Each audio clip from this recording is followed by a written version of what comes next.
Evans presiding. Good morning, you may be seated. Calling the case of Faith Bonomo versus Aaron Morgan, file 19-10049-NI. Would counsel identify for the record, please? Yes, good morning, Your Honor. I'm Catherine Olds. I'm representing the plaintiff. And Richard Batchelder on behalf of the defendant, Your Honor.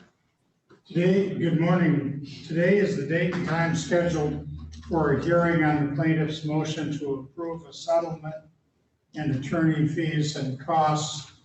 How did you want to proceed in that regard, Ms. Olds? I would like to have Mr. Bonomo sworn in so he can provide some testimony. Okay, thank you, Miss.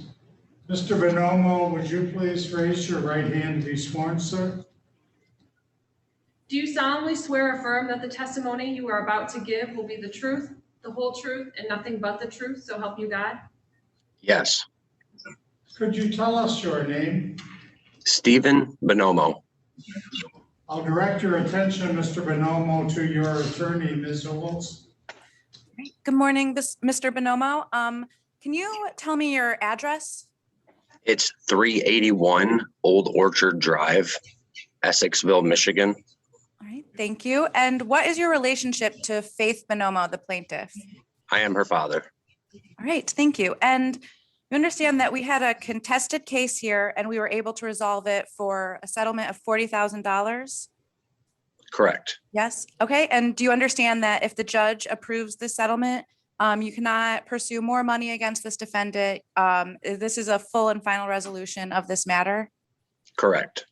All right. And so do you understand? So the total settlement is $40,000. And do you understand that pursuant to the retainer agreement that you signed with Marco Law on December 14th, 2018, Marco Law is entitled to 1/3 of the settlement after expenses, which totaled $5,226.92, meaning the attorney fees are a total of $11,591.02. Yes. Okay. And that, do you understand that that leaves a balance of $23,182.06, which will be put into a structured settlement for your daughter to begin receiving once she turns 18 in 2025? The numbers didn't really add up right there. The numbers? You said it, $40,000 and then 11,000 for you guys. Wouldn't that leave it at like 29? So that's with, the costs were $5,226.92. Oh, okay. I got you. Yeah. Okay. All right. So does that number sound right? 23,000? Yes. Okay. Yes. Thank you. And you chose a structured settlement plan for Faith to receive her money eventually when she turns 18, correct? Yes, I did. Okay. And all right, Your Honor, I believe that's all I have. We just ask that you approve the settlement that the parties agreed to. And yeah, that's it. Thank you. Thank you, ma'am. Mr. Batchelder, do you have any questions of Mr. Bonomo? Yes, Your Honor. Mr. Bonomo, you understand I represent Eric and Aaron Morgan. I do. Yep. And your attorney indicated that this is the only opportunity to bring this claim against them. If Judge Evans approves it today, there will be not an opportunity to ever come back against them in the future for anything else. I understand. Okay. And you could go to trial on this and you might receive more than our settlement. You could receive less, or you could receive the same exact amount. You understand that? I do. Okay.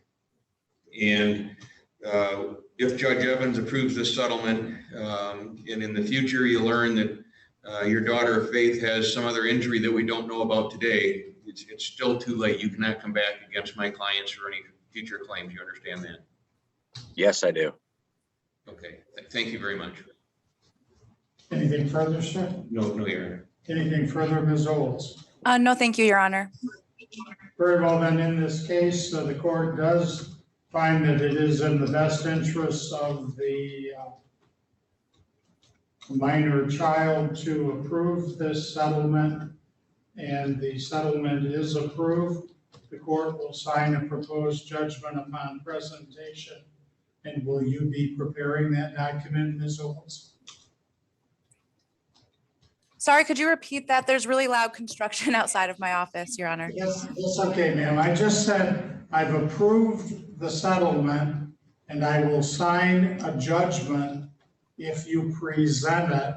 And I asked, will you prepare a judgment, Ms. Olds? Yes, Your Honor, I will do that. Thank you, ma'am. And Mr. Bonomo, I didn't hear any of the evidence in this case, so clearly I have no idea how I would have decided the matter if it had gone to trial. But as a general proposition, my philosophy is if parties can reason together and reach an agreement they all can live with, even if they are not 100% satisfied, then I think it's normally a smart thing to do. Because that way you know exactly what you are achieving for your daughter, and you take all of the risk out of the case. So, and in that regard, I think you were well served by a capable and zealous attorney who worked hard on your behalf. Good luck to you, sir. Thank you. Thank you, Your Honor. You're welcome, sir. Thank you, ma'am. We'll be in recess. All rise.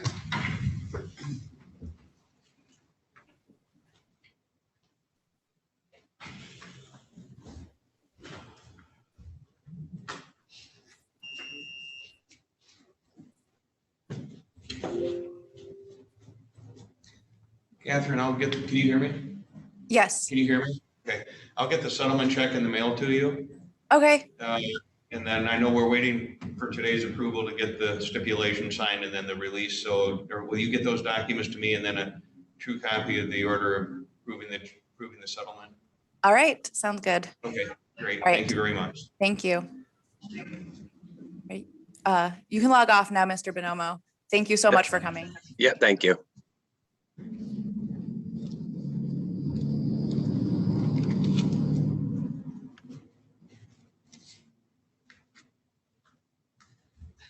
I thought it was better, hi Richard, come on now. I thought it was better to leave sleeping dogs alive when Yeah. but I almost said, you know, Done till 10? I guess. Yes. Just report for the closing of now session. I will comments on notice presiding. Good morning, you may be seated, calling the case of Vivian versus Lester Good. You may come forward if you'd like, sir. Mr. Good, before you're seated, would you raise your right hand to be sworn? Do you solemnly swear or affirm that the testimony you are about to give will be the truth, the whole truth, nothing but the truth, so help you God? Yes. Could you tell us your name? Lester William Good. You may be seated if you'd like, Mr. Good. And Ms. Good, would you please stand and raise your right hand to be sworn, ma'am? Do you solemnly swear or affirm that the testimony you are about to give will be the truth, the whole truth, and nothing but the truth, so help you God? Yes, I do. Could you tell us your name, miss? Tell your name. Vivian Good. You may be seated, ma'am. And appearing on behalf of the plaintiff, Vivian Good. Do you have a lawyer, ma'am? No.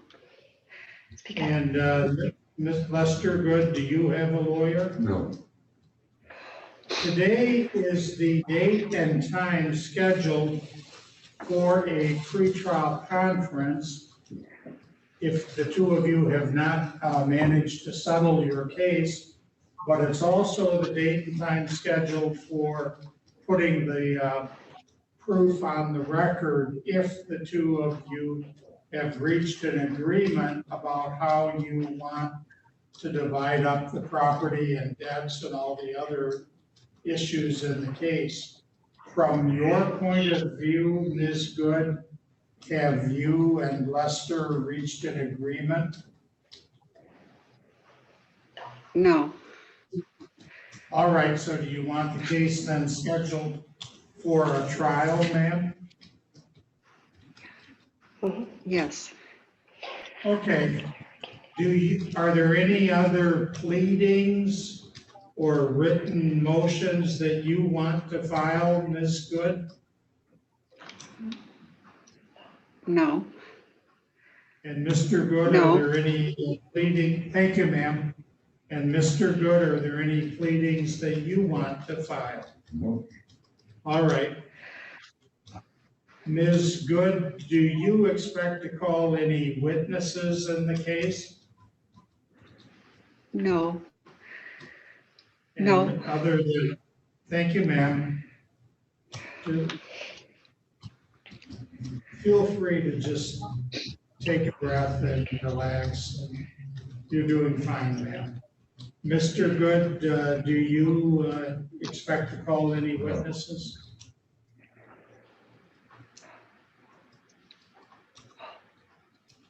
And Mr. Good, do you have any exhibits, any documents, for example, or photographs or anything like that that you intend to offer at the trial? Like documents. Well, like deeds to property or, Like a bank loan? yes. Yeah, okay, yeah. All right. Can you give a copy or a list of any exhibits that you intend to call or to present at the trial within 28 days? If you could send a copy of any list to the clerk of the court, Gladwin County, and a copy to Vivian. And Vivian, can you do the same thing, miss? yes. All right. Mm, I'm sorry, go ahead, ma'am. no, I don't. I'm not sure what you want. That's all right. I just was saying, well, let's back up and do this, approach this a little bit differently. Vivian, you had said that you and Lester have not been able to reach an agreement. What is Correct. it? Thank you, miss. What is it that is the sticking point? Is it how to divide up property, or what is the issue?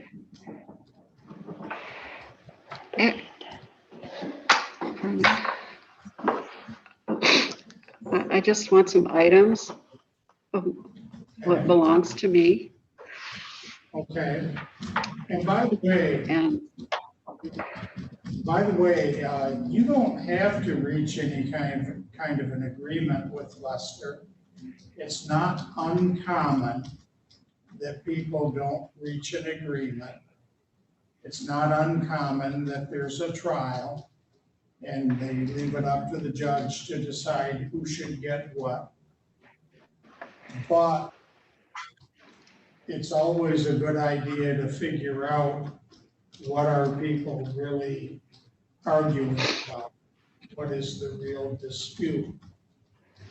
Now, do you own any houses or land, Vivian? yes, yes, You do? All right. Does Lester own any houses or land? yes,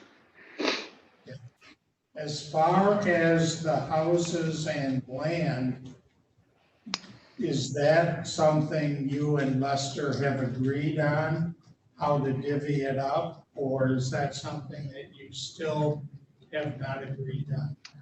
we haven't still agreed on yet. No. Okay. So it sounds like there's still a lot of issues to be decided, right? Right, right. How far apart do you and Lester seem to be? Are you in the same ballpark, or are you just miles apart from one another? Um,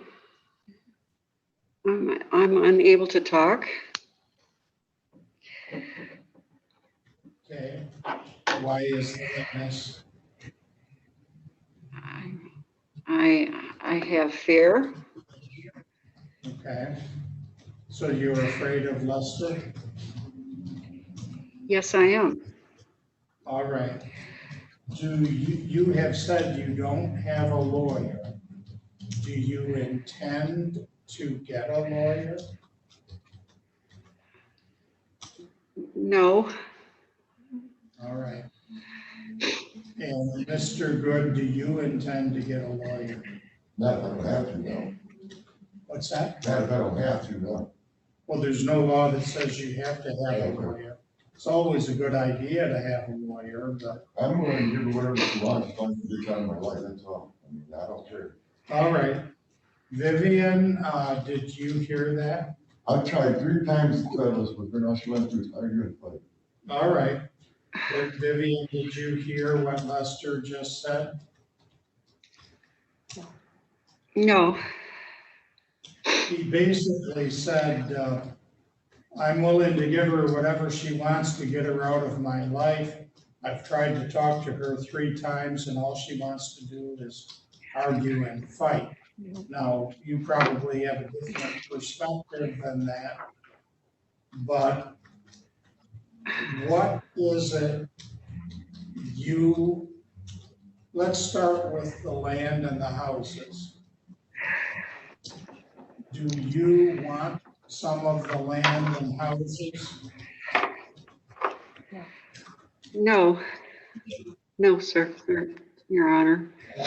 All right, so, and Lester, do you want the land and the houses? Basically, I have to.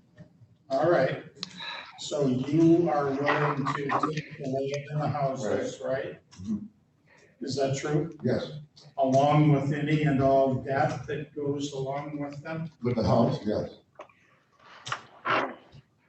Now, did you hear that, Vivian?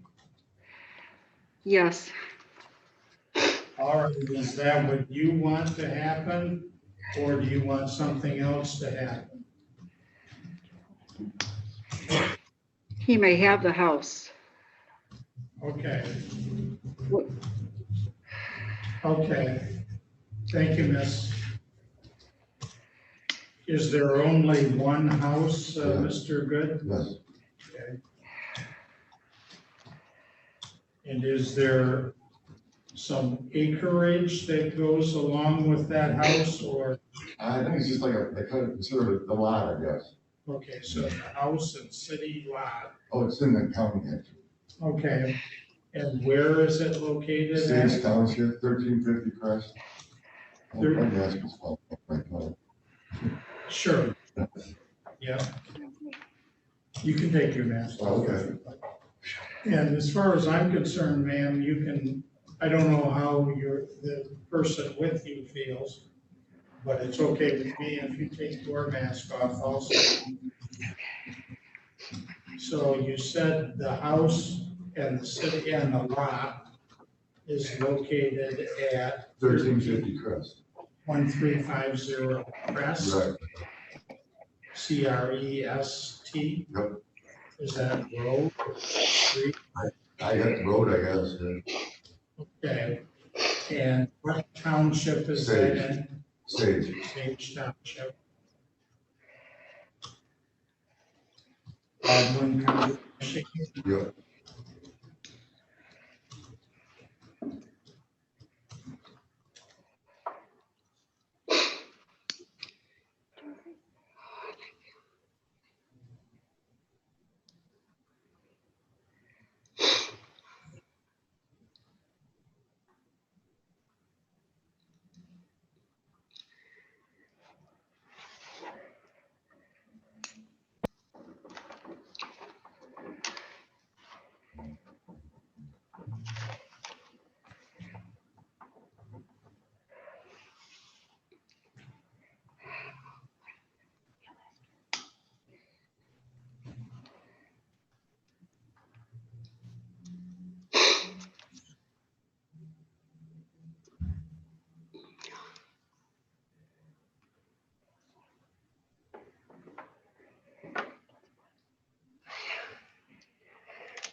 Now, Vivian, do you understand that unless you ask for alimony or spousal support, that you can never ask for it in the future? Do you understand that? I understand. Knowing that, are you asking for any alimony or spousal support? No, Your Honor. And Lester, do you understand that unless you ask for any alimony or spousal support, that you can never ask for it in the future? Yes, I do. Knowing that, are you asking for any alimony or spousal support? No. Okay. Vivian, when the divorce is over, do you want to give up any claim that you have or might have to Lester's life insurance and have him give up any claim he has to your life insurance? No, Okay. Do you want any of his life insurance? no, Do you want him to have any claim to your life insurance? no, Lester, do you want to give up any claim you have? Do you want anything from Vivian's life insurance? All right, and you want her to give up any claim she has to your life insurance, right? Okay. Is that true? Yep. All right. Vivian, when the divorce is over, do you want to give up any claim you have to Lester's pensions and retirement accounts and have him give up any claim that he has to yours? yes, Is that what you want also, Lester? Yes. Now, with regard to the real estate, Vivian, Lester has asked, well, before we go any farther, the house at 1350 Crest Road, what's the value of that house? I have no idea. Now, there is a state equalized value, correct? Yes, okay. And do you know what that is? No, I don't. When did you buy that house or build it? When we bought it, I'm not sure what year it was, to be honest with you, I have to look at the paperwork. Okay, was it after 2020? Yes. So was it No, I after, mean, it was before that. before that? So you've had the house for what, 30 years or? No, I, 2007. 2007. Hate to ask me. Okay, you think 2007 is when you bought, when the house was bought, Vivian? Yes, 2007, May of 2007. All right, so about 14 years ago. And how much was paid for the house at that time, Lester? I'm not even sure that's what we did, to be honest with you. Do you know, Vivian? I believe it was 19,000. Okay. Is there still debt that is owed on that house, Yes. Lester? Yeah.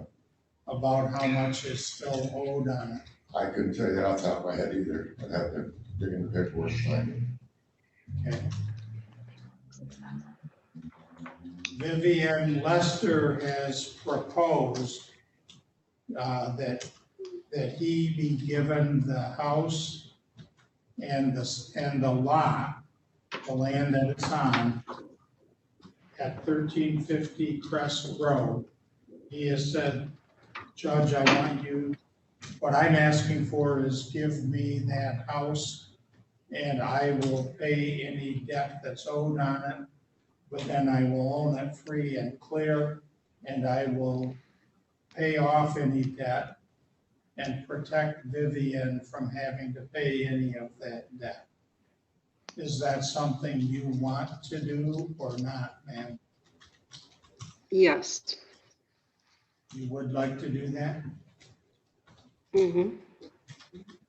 Is that a yes, miss? Yes, Your Honor. Thank you, ma'am. Mhm. Let me ask you this, were there any children either born or adopted during this marriage, Vivian? No, Your Honor. Thank you, ma'am, and are you currently pregnant? No, Your Honor. Okay.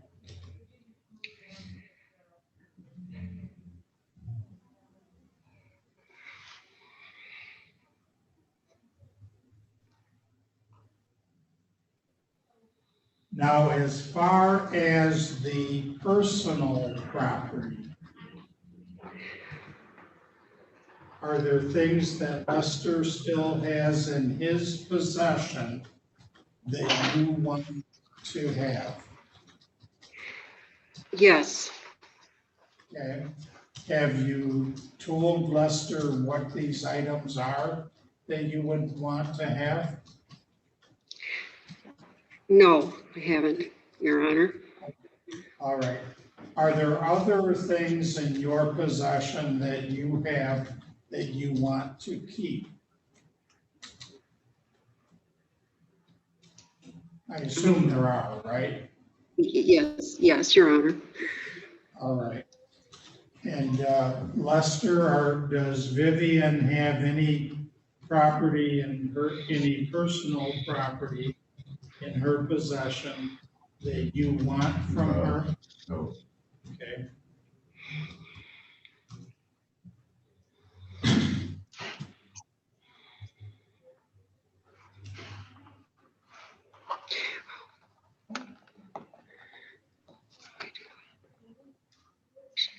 Your Honor, Yes, ma'am. there's 2 vehicles I would like to sign off to him. Okay.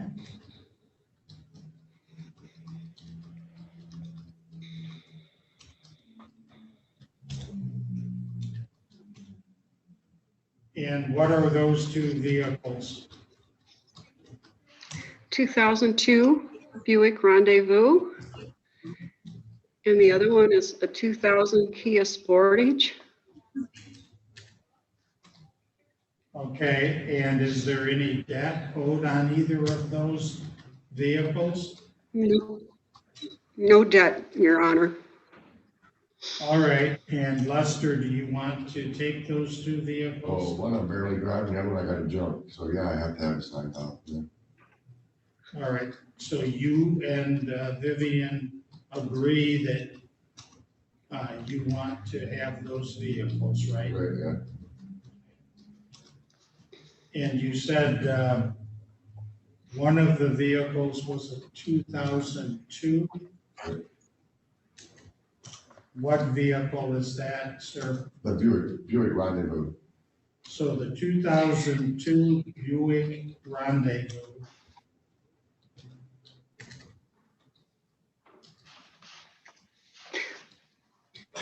And what year was the other vehicle? That's a 2000 Kia Sportage.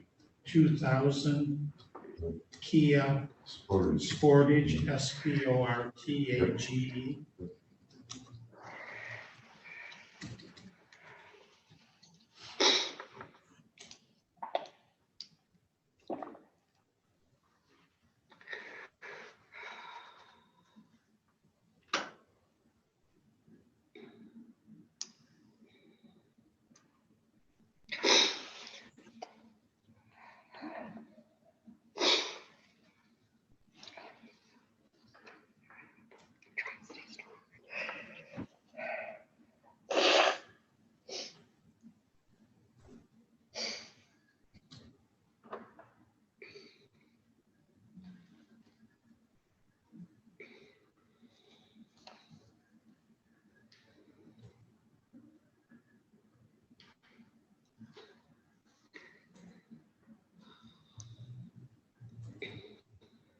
Now, are those the only motor vehicles, Vivian?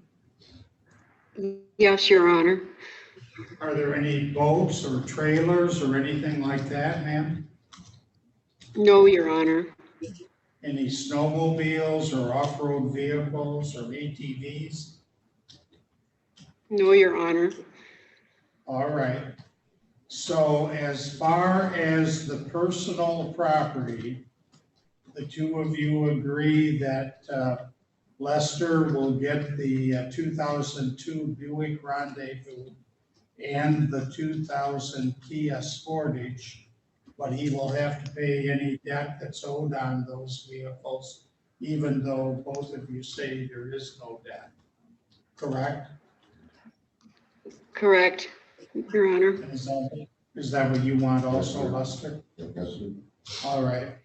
Now, Vivian, you had said that there are some things Lester has in his possession, some personal property that you would like to get.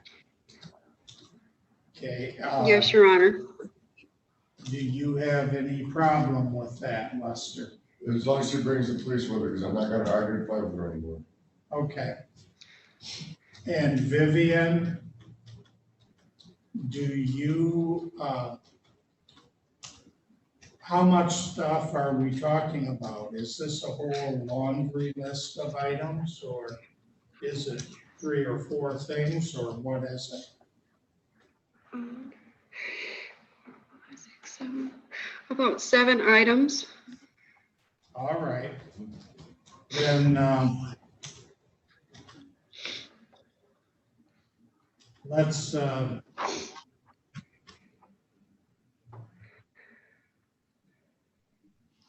do I do? let's go through those items one at a time. And what are, Okay. what's the first one? My Avon bottles. Avon, A-V-O-N, Correct. and you said models? Bottles. Avon Oh, bottles. B-O-T-T-L-E-S. Correct. So, and Lester, do you know what Vivian is talking about? Yeah, I do. Okay, do you have any problem with her getting those? No, All right. What's the next item, Vivian? An antique ceramic lamp. Okay, do you know what Vivian is talking about, Lester? the one that I repaired, fixed, I think it was her first mother-in-law, I think, or something like that. Is that the one you're talking about? Yeah, I got that still. I don't have the shade got one. Okay, did you hear all that, Vivian? Yes, I did. Yes, Your Honor. All right. Before we go farther, Lester, do you have the Avon bottles? Yeah, And you don't have a problem oh, no, if Vivian ultimately gets those? no, not a problem at all. And the antique ceramic lamp without a shade, you do have that also? I have mostly everything. Okay. And you have no problem with Well, Vivian? but if she takes it, she's gonna have to take it off, because what's left, I don't wanna play with it again. I mean, I've handled this stuff 5 or 6 times, trying to keep the animals out of it and everything else, the critters, I got that. The key. Okay. All right. But you don't have any problem No, with it? she can have it all. Okay. And what's the next item? You mentioned the bottles and the lamp. Okay. My well-built bread machine. Well-built bread machine? Yeah, that's the name brand. Yes. Okay. You don't have any, do you still have that? No, I don't have that. A mouse made a nest in it and I threw it away. Okay. Did you hear that, miss? Yes, I did, Your Honor. All right. Thank you, ma'am. So apparently you're not going to get the well-built bread machine because it's gone. What's the next item, ma'am? my Rachel Ray Bakeware, Okay, Rachel Ray Bakeware. Do you have that, Lester? Some of it I kind of messed up trying to learn to cook. All right, but what you have, Yeah, I should have it, yeah. I'll get it. okay.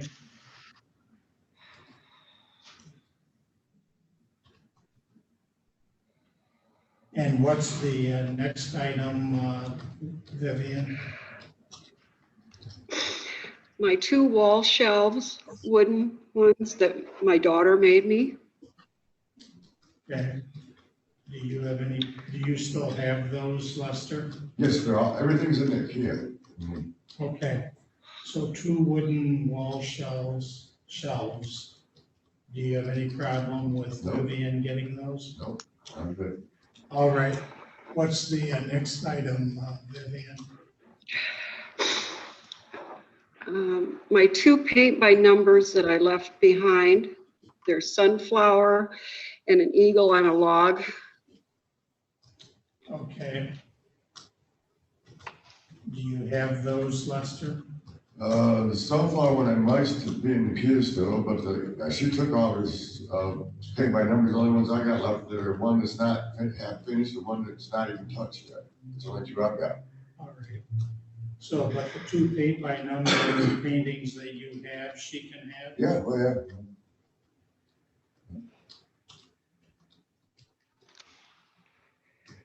Did you hear that, Vivian? Yes, I did, Your Honor. All right, what is the next number or item you would like? I would like my bicycle. It's a purple bicycle. Okay, do you have the purple Yeah. bicycle? Do you have any problem, Lester, with Vivian getting the purple No. bicycle? I don't know.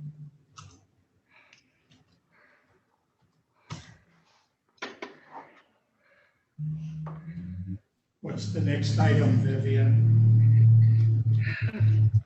That's it, Your Honor. Okay, and you have all of these items, the Avon bottles, the antique ceramic lamp without shade, some of the Rachel Ray Bakeware, Right. and the 2 wooden shelves, Yep. and 2 paint by number paintings, and the purple bicycle. Right. And you have all those items, and you have no problem with Vivian ultimately getting. Oh, no, not at all. All right. You did say that you would like her to make arrangements when she comes out, to come out with the police and to make 1 trip. You Yep. didn't say this, but presumably you prefer that there be 1 trip to pick up everything. Vivian, is that something that sounds doable from your point of view? May I ask for a meeting location, Your Honor? I do not want to go to the house. All right. I'll put it out there on the road. I'm not hauling it. I can't haul Did you hear that, Vivian? Yes, I did, Your Honor. Is that acceptable to you, ma'am? Yes, Your Honor. Okay. And Mr. Good, how much notice would you need to take these items out to the end of the it. road? Well, we want to leave them out there very long. I mean, I believe you. How much notice would you need to get them? hour, maybe I can stay and watch. Okay, did you hear that, Vivian? No, I didn't, Your Honor. All right, Lester said, well, I'm afraid to leave them out there at the end of the road, presumably because someone might take them. But that he could take them out there if you gave him an hour or more notice. He could take them out to the end of the road and then wait there and watch them until you arrive. Is that acceptable to you? Yes, it is, Your Honor. All right. Do you have any friends or relatives that could accompany you to pick up those items and to load them into a vehicle so you can take them all at one time? Yes, I do, Your Honor. How long what kind of time frame do you think it would take for this exchange to take place? A week, 2 weeks, a month, what? I would say a week, Your Honor. Okay. And do you think the police need to come with you? Or do you have friends or relatives that you think would be adequate protection for you? I have friends, Your All Honor. right. Is that acceptable to you, Lester? No, I want the police there. All right, well, feel free to call the police then and try to get them out there. They probably are not going to drop everything Right. at the drop of a hat to be out there, but that's between you and them. Is there anything else, Vivian, you wanted to put in the judgment of divorce, ma'am? I would like to keep my name, Vivian Good, instead of my maiden name. Okay. Good enough. Anything else, miss? No, Your Honor. All right, Lester, is there anything else you want to put into the judgment of divorce? Does she have to keep my name? Can I tell her not to? Or? No? Okay, that's my question. All right. So, as far as the judgment of divorce, in pertinent part, it would indicate there were no children born of the marriage or adopted, that your last name is going to stay the same, that neither you, Vivian, nor you, Lester, are awarded spousal support, that each one of you gives up any claim to the other's life insurance, and each one of you gives up a claim to the pension or the retirement accounts of the other, that the real estate will be divided so that the house and lot located at 1350 Crest Grove, Sage Township, Gladwin County, Michigan, is awarded to the defendant husband, Lester Good, along with any and all debt owed on it, from which he shall hold the plaintiff wife, Vivian Good, harmless. That's what you want, correct, Lester? Yep. And that's what you want as well, Vivian? Yes, Your Honor. All right, as far as the personal property, the plaintiff wife, Vivian Good, is awarded the personal property in her possession, the 2002 Buick Rendezvous and the 2000 Kia Sportage are awarded to the defendant husband, Lester Good, along with any and all debt owed thereon, from which he shall hold the plaintiff wife, Vivian Good, harmless. That's what you want, right, Vivian? That's right, Your And Honor. that's what you want. Thank you, ma'am, and that's what you want also, Lester? Yes. Then finally, the plaintiff wife is awarded the Avon bottles, the antique ceramic lamp without shade, the Rachel Ray bakeware, 2 wooden wall shelves, 2 paint-by-number paintings, and a purple bicycle. That's what you want, Vivian?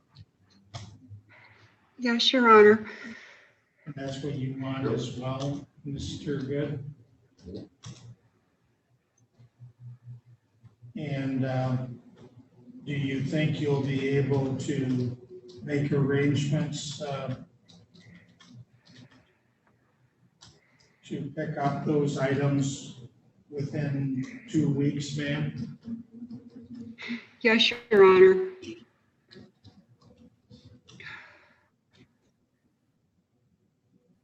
And that's acceptable to you, Buster? Yes. And And how much notice do you need? How Let's much make it a advance? day notice, in case I'm out doing something real good. Okay, is that a problem, Vivian? I didn't hear that, Your Honor. He just asked, could I get a day's notice so that I can get things moved around and situated and brought out to the end of the road? 1 day notice, Your Honor. Okay.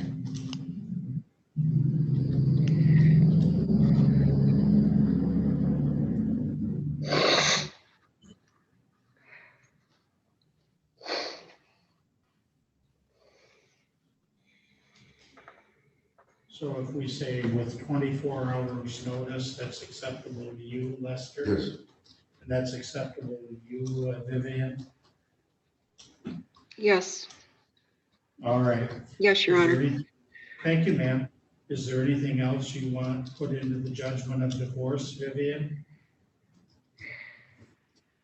No, Your Honor. Is there anything else you want put into the judgment of divorce, Lester? no, All right.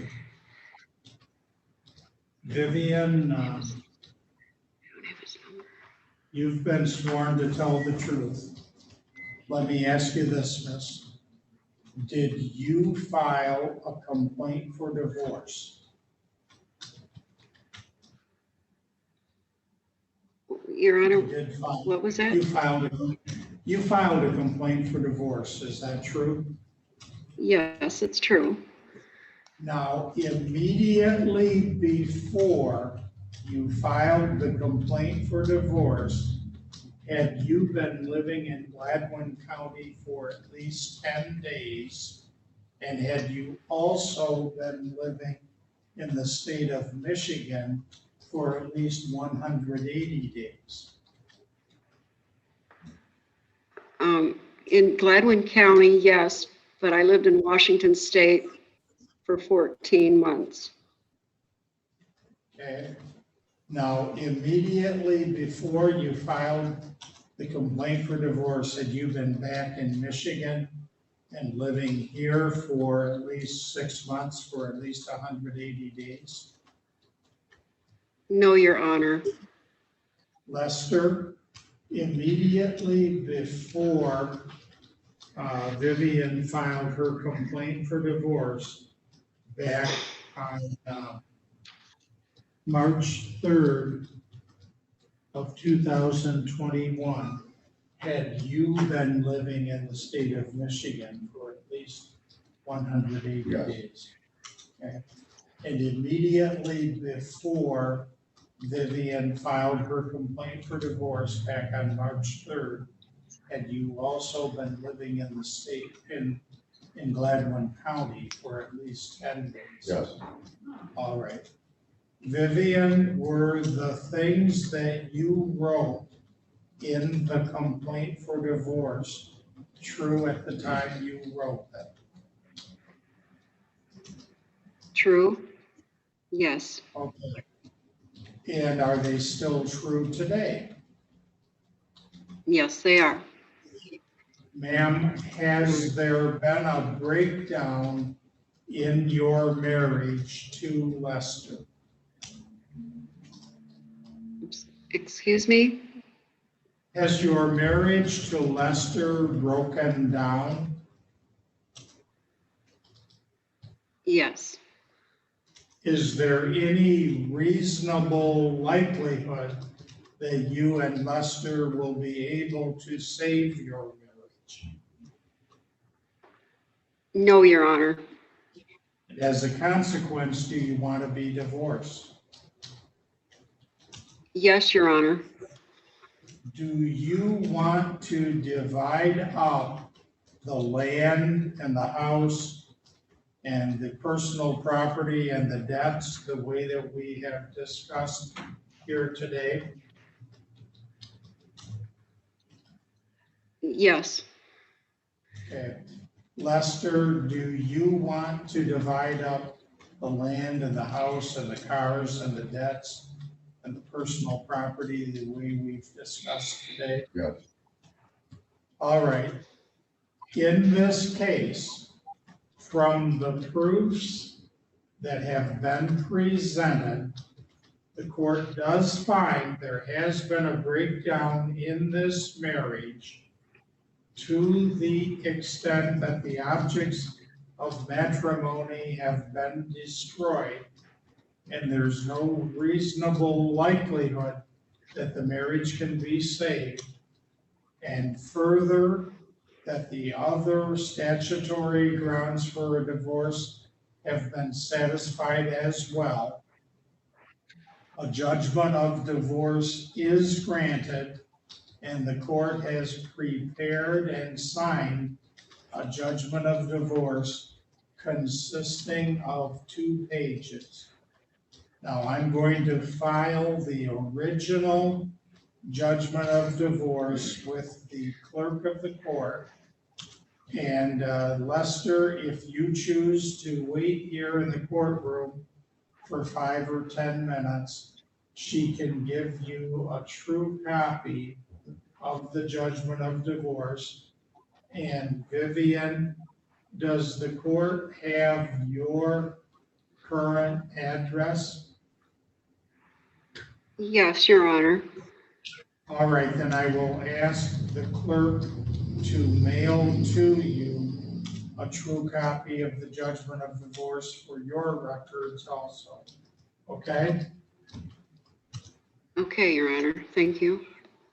Because the 2 of you were able to agree on all the issues in the case, the judgment of divorce will be entered, and you won't have to have a trial. Thank you both for being here. Good luck to you, Vivian, and good luck to you, Lester. We'll be in recess Thank you. then. All right. You're welcome, Miss.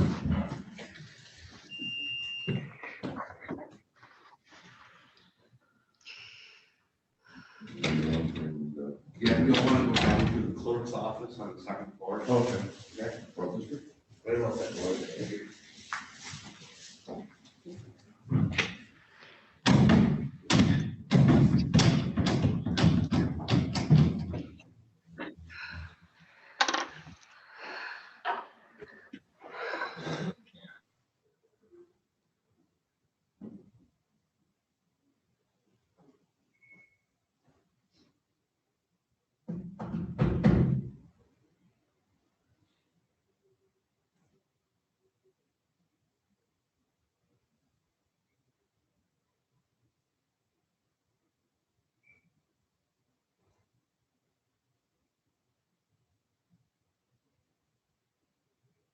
Vivian, you're good to go now.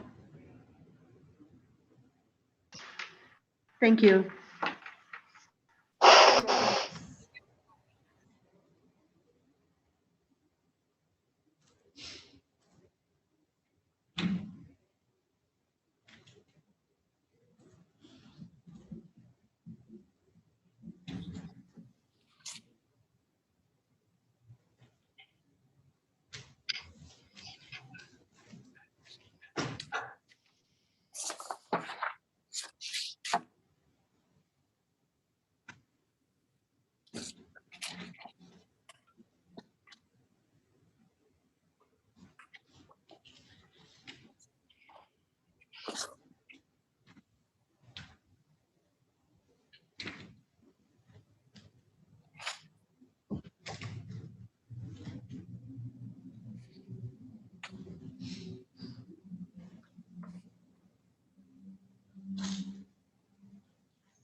Hi, Trevor.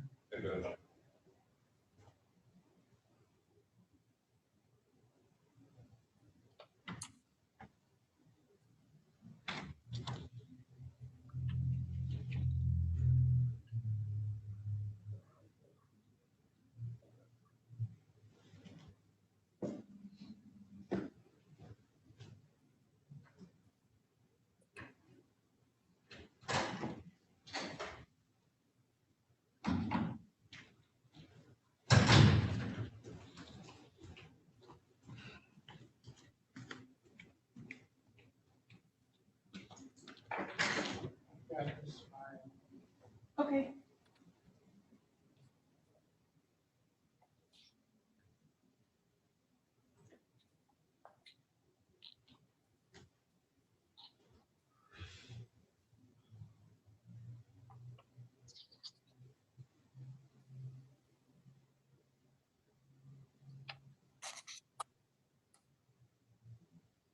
Sir, can you please identify yourself for the courts?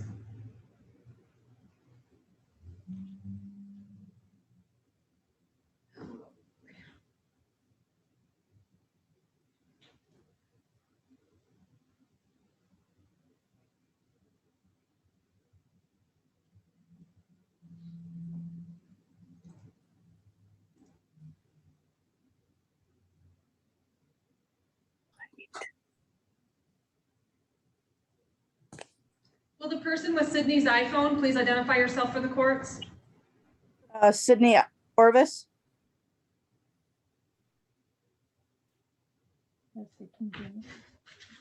And what hearing are you here for? For the JG Wentworth to get some money pulled out. Okay.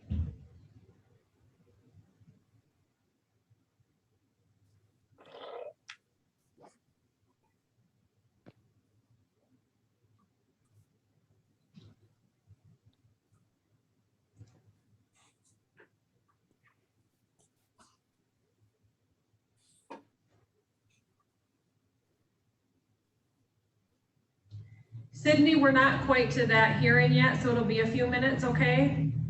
Okay. I'm gonna put you back in the waiting room, but don't disconnect with us, okay? It'll be just a few. Okay. Thank you.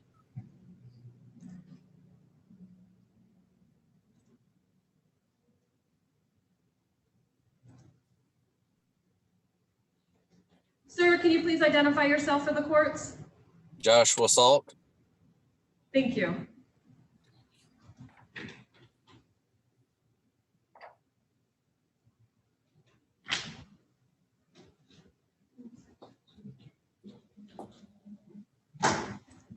All rise. 55th Circuit Court for the County of Glenwood is now in session. The Honorable Thomas R. Evans presiding.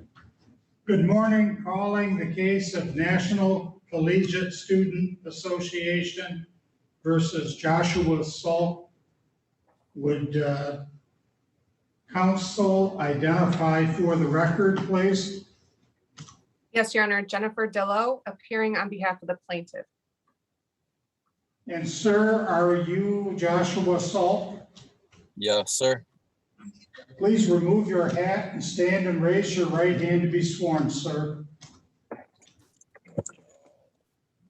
Do you solemnly swear or affirm that the testimony you are about to give will be the truth, the whole truth, and nothing but the truth, so help you God? Yeah. You may be seated if you'd like, sir. Could you tell us your name? And please remove your hat once again. Okay. My name, Yes, sir. Joshua Salk. All right.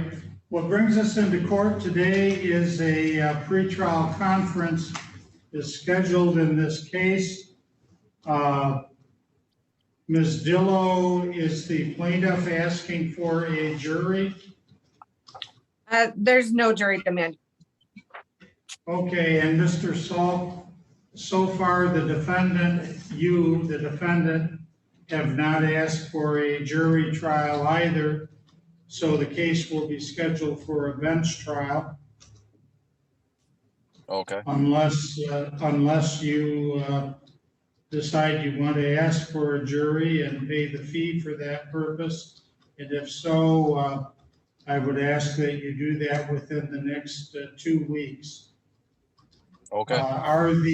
Thank you, sir. Are the pleadings sufficient from the plaintiff's point of view, Ms. Dillo?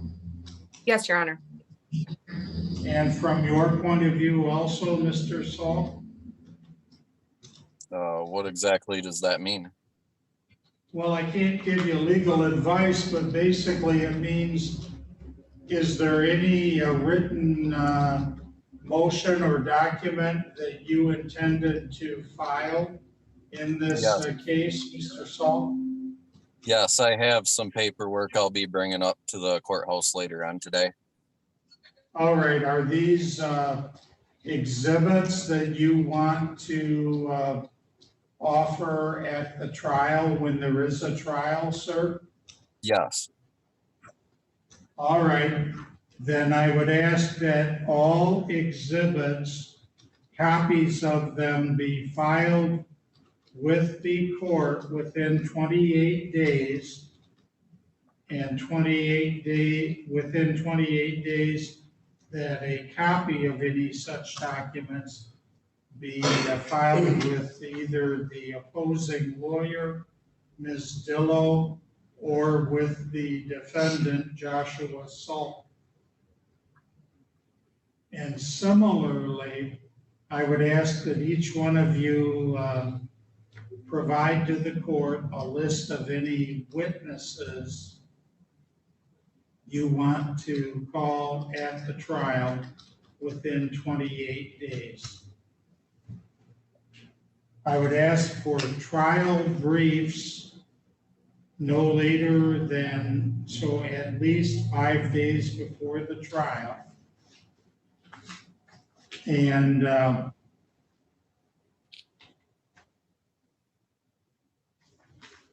Ms. Dillo will leave this, and Mr. Salt will leave discovery open as long as it does not interfere with the trial. How long do you think the trial itself would take, Ms. Dillo? I would think a half day, Your Honor. Does that sound reasonable to you, Mr. Salt? Yes. Okay. And when would you be ready for case evaluation, Ms. Dillo? And is this a good case for case evaluation? We would have no objection to a case evaluation. I would ask perhaps in 90 days if that's okay with the court. Okay. What if we said case evaluation to be held in September or no sooner than September? And then if that's the case, trial would be no sooner than December. Does that sound logical, Ms. Dillo? Yes, Your Honor. And does that sound acceptable to you, Mr. Salt? Yes, it does. All right. Have all of the claims been joined from the plaintiff's point of view, Ms. Dillo? Yes. And have all of the claims been joined from the defendant's point of view, Mr. Saul?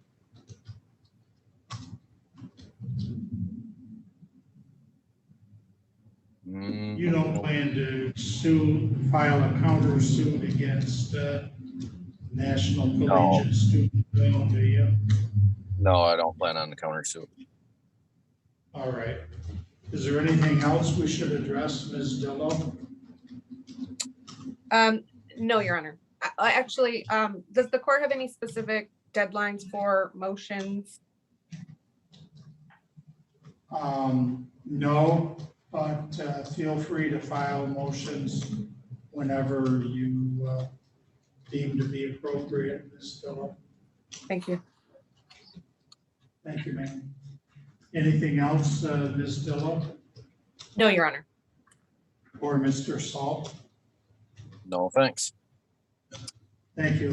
Mr. Salt, it's up to you whether you want to retain a lawyer or not. It's always a good idea to have a lawyer, but sometimes financial reality is an impediment to that, or sometimes people feel like, well, I want to handle it on my own for some ungodly reason. But if you do decide to hire a lawyer, the sooner the better. And if you decide that you want to negotiate some sort of an agreement with National Collegiate Student Loan, feel free to do that as well. Thank you both for being here, and we'll be in recess then. Thank you. I'll send each one of you a true copy of the pretrial summary order, which I have signed. It's just a 2-page order. Thank you, Mr. Salt. Thank you, Ms. Dillo. Good luck to both of you. Thank you. Thank you. You're welcome, sir.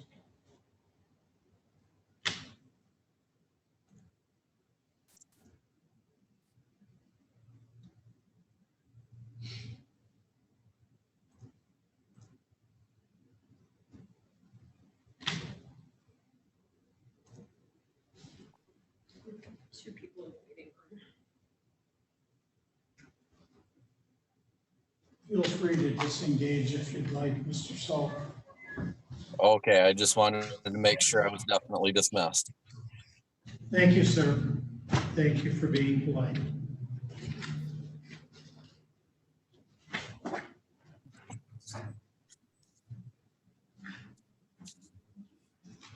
Calling the case of In Re transfer of structured settlement proceeds to J.G. Wentworth Organizations LLC, file 21-10821-CZ.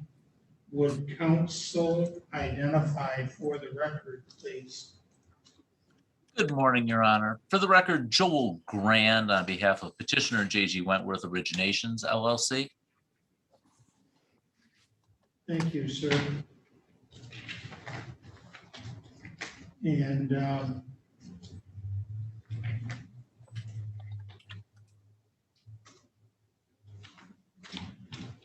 does anyone else appear in that matter? Yes, Your Honor. Appears that Ms. Orvis is here as well. And Miss, are you Sydney Orvis? Yes, I am. And ma'am, would you please raise your right hand and be sworn? Do you solemnly swear or affirm that the testimony you are about to give will be the truth, the whole truth, and nothing but the truth, so help you God? Yes. Could you tell us your name? I am Sydney Orvis. Ms. Orvis, do you have a lawyer representing you? An attorney? No. Okay. And how old are you, miss? I am 23 years old. Okay. Is it true that you have as a result of a lawsuit, that you have a structured settlement that's due and payable to you? Yes. And is it true that for some reason you want to sell that structured settlement to J.G. Wentworth Originations LLC? Yes. And why is it that you want to sell the structured settlement, Miss? I have 30,000 worth of debt I'm gonna pay off to help my credit score. And and I'm in progress of buying a house, so the 14,000 would be a down payment for that house. Why do you have debt of $30,000, Miss?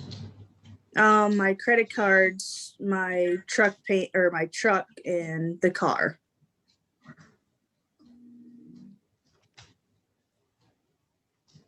Do you have any income apart from the structured settlement? Yes. What is that income? I work at Culver's. Okay, how many hours a week do you work at Culver's? 40 and plus. Okay, and what is the hourly rate of pay at Culver's for you?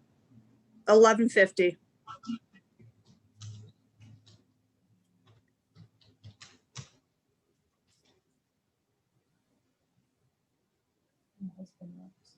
And my husband does work too. Okay, and what is his annual income? $13 an hour. Does he work full-time, ma'am? Yes, he does. So you are making grossing about $460 plus per week from your job? Yes. And your husband is grossing about $28,000 a year from his job? Yes.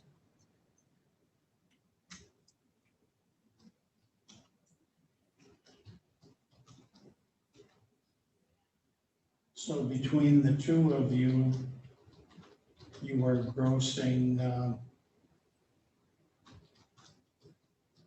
$50,000 a year, $52,000 a year.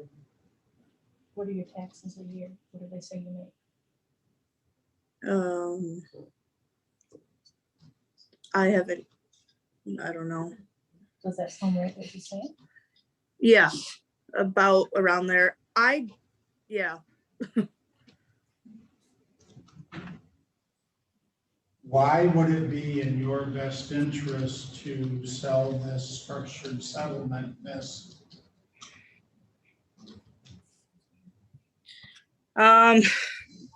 Well, especially with buying this house, it would help us out with the down payment for the house.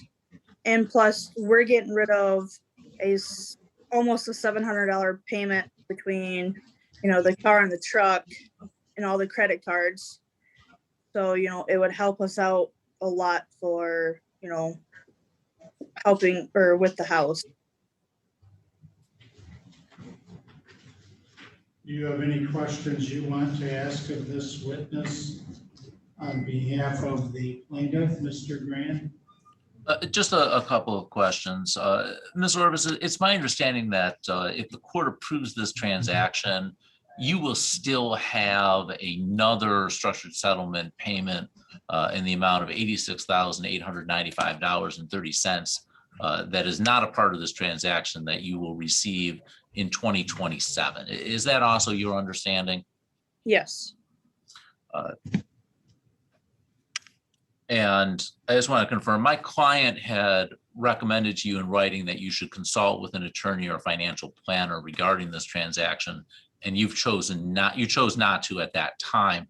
Do you still want to go forward with this transaction today without having consulted an attorney or financial planner of your own? Yes. Your Honor, I have no further questions. I believe that Mrs. Orbis has explained to the court why she believes this transaction is in the best interest of herself and her family, and I would ask that the court approve the petition. Thank you, sir. Is it correct, ma'am, that you are slated to receive in approximately 15 months on August 7 of 2022, a payment of $57,043.39. Yes, And that's the payment you want to sell? yes. And if you do sell it, what would the amount that you receive today be, miss? 44,000. Why in hell would you want to give up $13,000 to receive $44,000 cash in hand today? What kind of financial sense does that make, miss? I'm helping my brother-in-law out by selling or buying this house because he's in the progress of, buying his own home. So we've been living here for 4 years in this house and he just needs it out of his name. And, I'm willing to help him out as much as I can. And I do like this house and I plan on living here forever. So. And the money is owed to your brother? My brother-in-law, we've been making payments towards him and, making a down payment. We're going through Rocket Mortgage now. So they just need a down payment. Well, ultimately, then this $44,000 would go to your brother-in-law, is that correct? No. Pretty much he went through Rocket Mortgage, so we're in the progress of it. And How much would you get? he would get 14,000 really. And then how much on your card? But the rest of it, 30,000 would be towards the car, the truck, and my credit cards.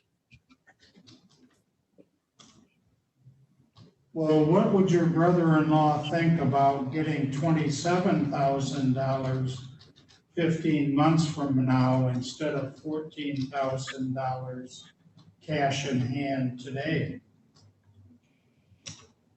Or more to the point, what if he were to receive $7,000?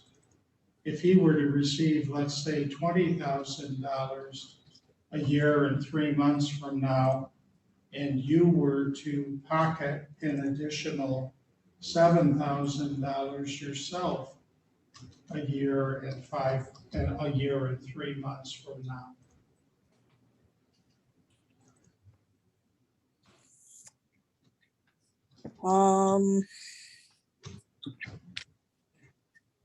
I don't know. Well, Mr. Grand has made it clear that he suggested you consult with a financial planner before making this big decision. And it certainly does not sound like it's in your best interest to, I think you're selling yourself short here. And J.G. Wentworth Org Originations LLC is in a legal business and appears to be conducting themselves legally in this situation.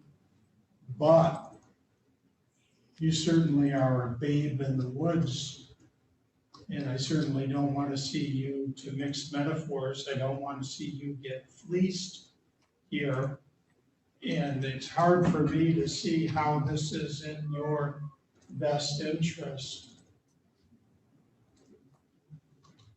Don't you think it would be a good idea for you to consult with a financial planner, ma'am? Yeah. All right. How long would you need to do that, miss? I don't know. A couple days. 90 days or what? I don't know. Okay, and I'm not giving you a hard time here, miss. Frankly, the reason there was a structured settlement in the first place was to try to protect you from making rash financial decisions. And I think it does you credit, even at this late date, to pause and say, well, maybe I do need some advice. So what I'm going to do is this. I'm going to deny without prejudice the motion for confirmation of the petition. And I'm going to give you the opportunity to confer with a financial planner. And I'm not going to take any other action on this case unless and until the J.G. Wentworth Originations LLC or you, Sydney, file a motion with the court. So thank you all for being here. Your Honor, as an alternative with the court, Your Honor, could we just adjourn the hearing on this current motion for a couple of weeks to give Mrs. Orvis an opportunity to consult with a financial planner or attorney? Why don't we schedule the case for a status conference on Monday, June 28th at 11 a.m. And between now and then, Sydney, I want you to consult with a financial planner.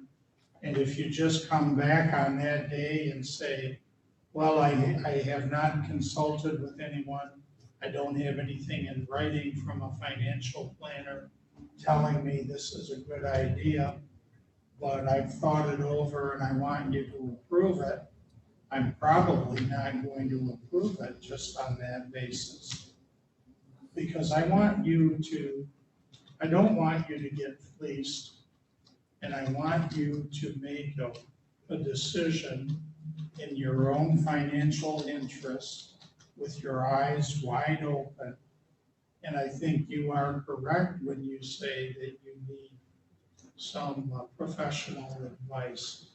So we will schedule the matter then for a status conference on June 28th. Thank you for being here, Miss. You're welcome.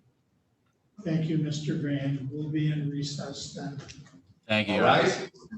Thank you, sir.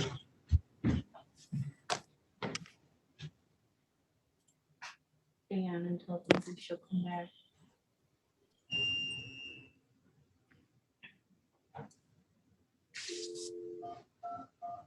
Did it just go down? No. Oh, okay.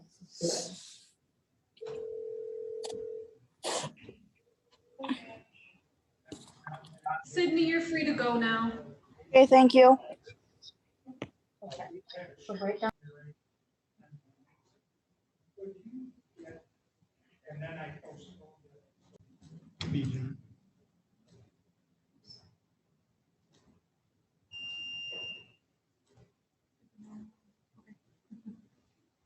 All rise. 55th Circuit Court for the County of Glenwood is back in session with the Honorable Thomas R. Evans presiding. Calling the case of Mary Walls versus Paul Turner, file 21-10752-CH. The record should reflect that this matter was scheduled for a hearing on the plaintiff's motion for entry of default judgment. The motion was scheduled to be heard at 11:30. It's now 11:41 by the court's clock, 11 minutes past the scheduled time. The plaintiff, Mary Walls, and the plaintiff's attorney have not appeared. The defendant, Paul Turner, also has not appeared. So accordingly, the court will deny without prejudice the motion for entry of the judgment. The case, I believe, is scheduled for a pretrial conference to be held on May 24th, Monday, May 24th, 2021. The case will proceed to a pretrial conference at that time. The record should reflect it's 11:42 a.m. by the court's clock. Neither of the parties have appeared, nor has the plaintiff's attorney. Will be in recess. All rise.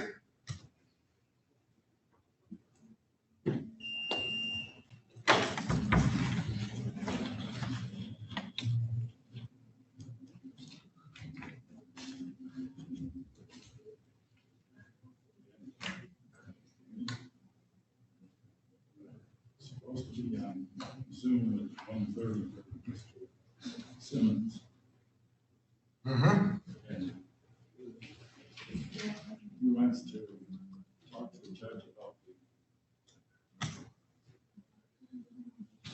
Scholarship. scholarship. Advisory. The judge doesn't have authority to grant a scholarship. What are you gonna ask? Well, how about a continuance, all this order expires. Well, what is the 12th? That's up to the judge.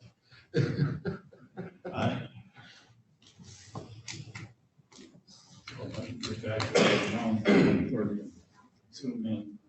He's gonna be at my office. I think he will relent and agree to not proceed. He knows what's gonna happen.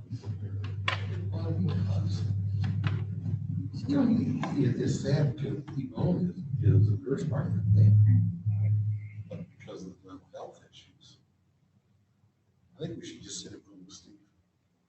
Sure. He would fit in good with Steve Davis. Street mall. I think Steve's wedding might be. We weren't gonna ask her. Well, you'd pay me, right? I mean, What? oh, it's the kindness of my heart, my Do we generosity. look like- Do we look like the Department of Health and Human Services? Well, I guess I have to decline. Call it your community giving. Right. I'm selfish, capitalist. See, that wasn't the underlying basis that I thought was raising objection. Yvonne shows up. Why is he here? Well, just. I'm being nice. I offer him a place to stay. How did you get this job? What have you been doing in the past that I don't know about? Yeah.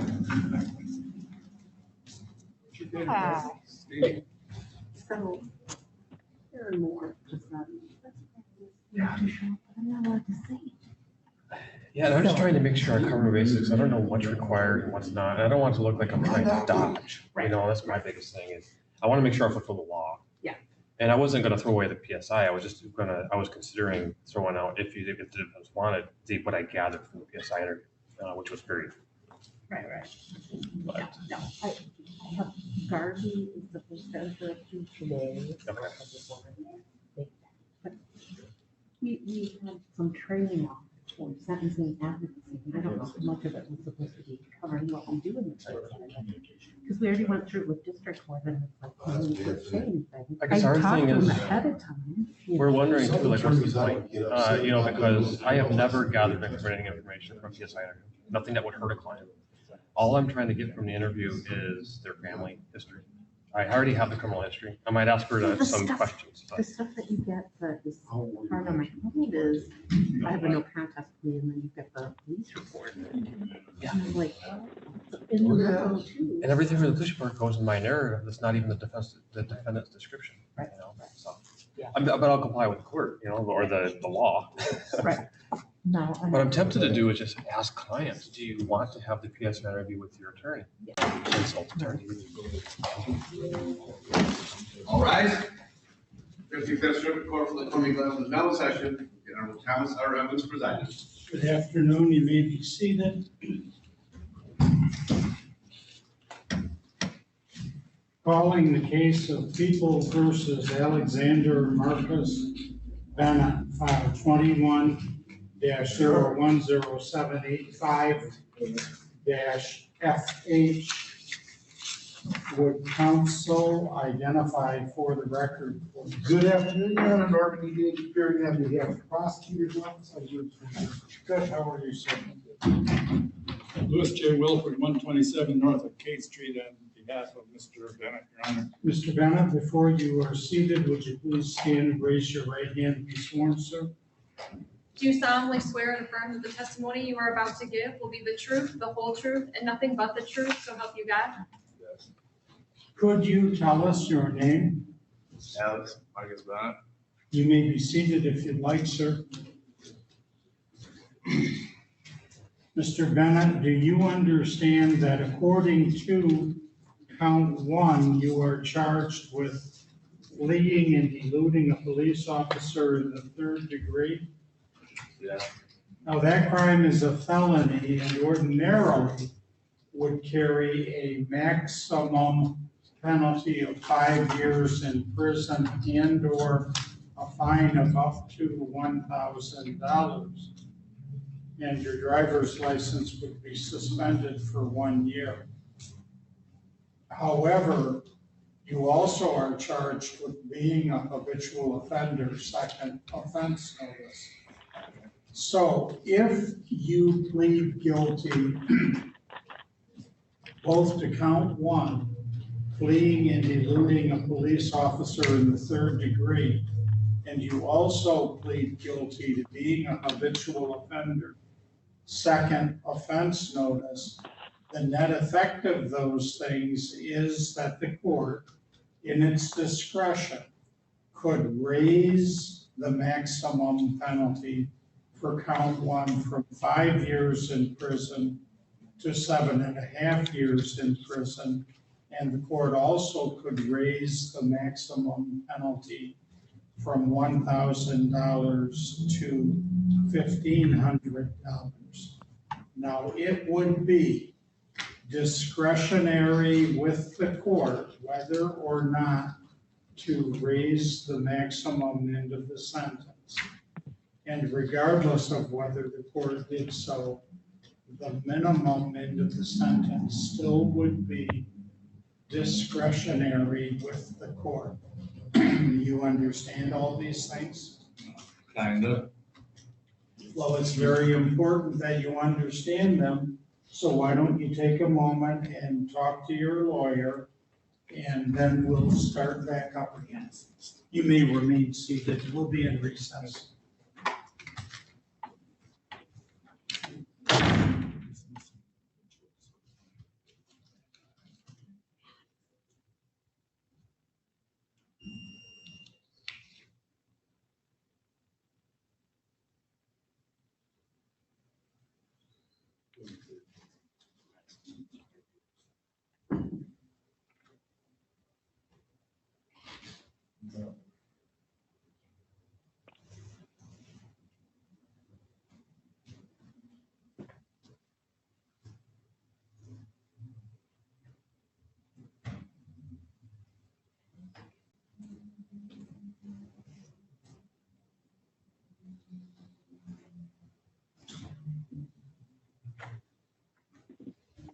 All rise. Hopefully, County Glenwood back in session with the Honorable Thomas R. Evans presiding. Good afternoon. You may be seated. Recalling the case of People versus Alexander Marcus Bennett. The record should reflect Chief Assistant Prosecuting Attorney Norm Gage appears on behalf of the People. The defense attorney, Louis J. Wilford, also appears, as does the defendant, Mr. Bennett. Mr. Bennett, I remind you, you still are under oath. Have you talked this over with your lawyer? Are you ready to go ahead with the plea? Your Honor, Yes, sir. so the court fully understands the prosecution plea agreement is that the habitual second offense notice is being dismissed. Okay, thank you for bringing that to my attention, Mr. Wilford.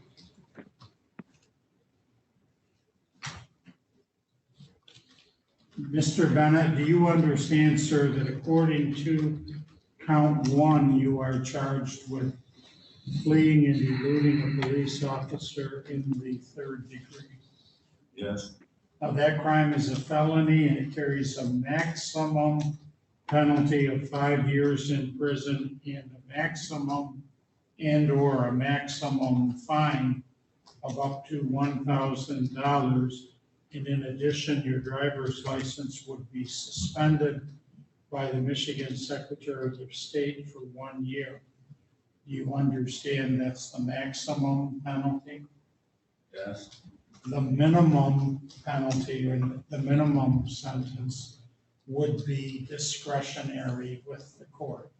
Do you understand those things, sir? Yes. Now, with regard to count one, fleeing and eluding a police officer in the third degree, you may make any of the following three pleas. First, you may plead guilty if you are guilty, but don't plead guilty unless you are guilty. Second, you may plead not guilty. And third, you may stand mute and say nothing, in which event the court would enter a plea of not guilty for you. Do you understand the three possible pleas you may make to count one, fleeing and eluding a police officer in the third degree? No. Then answering to count one, what is your plea? I think I'm just gonna say not guilty and get a different lawyer. Well, good luck to you, sir. Feel free to go hire a lawyer and make sure you do that as soon as possible. The plea of not guilty will be entered on behalf of the defendant. The case will be scheduled for a pretrial conference. Thank you for being here, sir. The bond status will be continued. Your Honor, it's set for pre-trial day. What's that? It's set for pre-trial day. All right, come back and have a seat next to Mr. Wilford.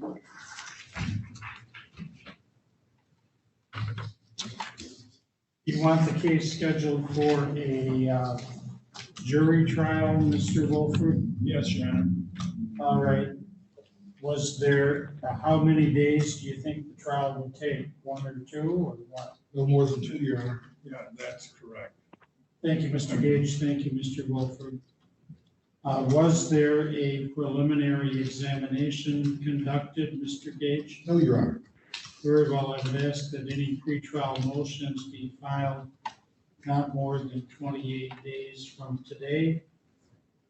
The case will proceed to a jury trial. Any proposed jury instructions and any proposed jury forms, any proposed verdict forms and any proposed jury instructions must be submitted at least 7 days prior to trial. The bond status will be continued. The case will proceed to trial. Make sure you keep the court informed about your status as far as obtaining a different lawyer, Mr. Bennett.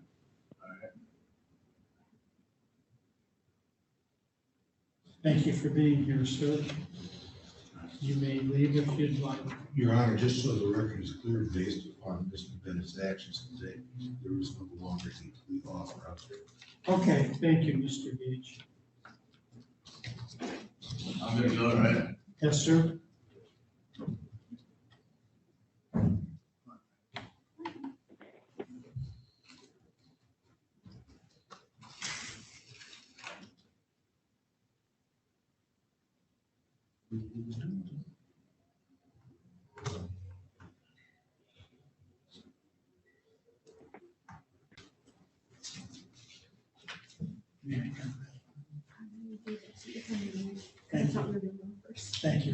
Calling the case of People versus Drake Allen Sluter, file 21-10876-FH.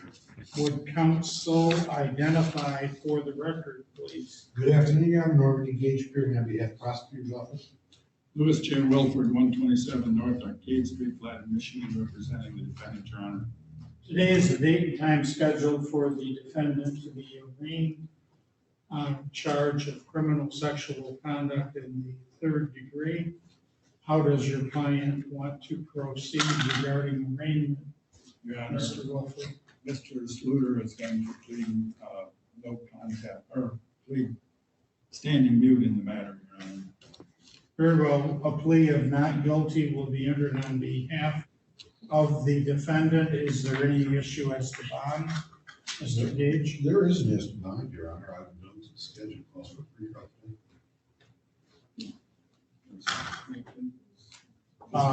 My docket sheet indicates arraignment, but maybe.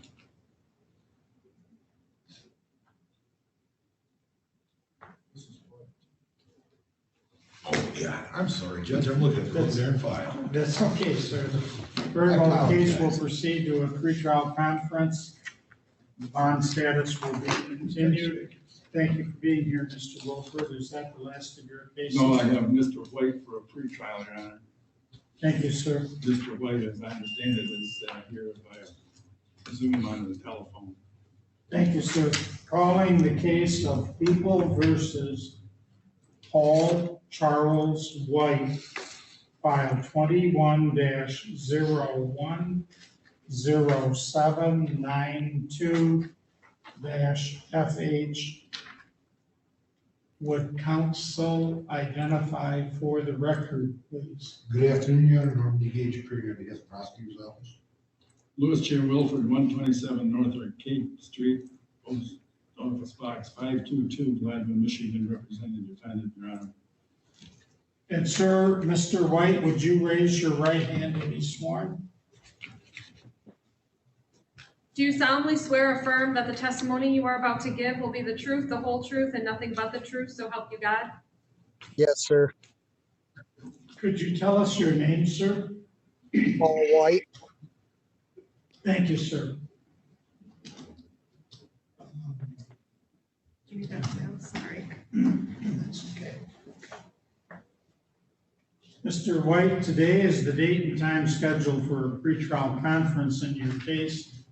Mr. Wilford, did you want the case scheduled for a jury trial? Yes, Your Honor. And how many days do you think that jury trial would take? 2 to maybe 3 days, Your Honor. Thank you, sir. There was a preliminary examination conducted back on March 16 of 2021. And apparently the transcript has already been prepared and filed of that preliminary examination. I would ask that any pretrial motions be filed within 28 days of today's date. And I would also ask that proposed jury instructions and proposed verdict forms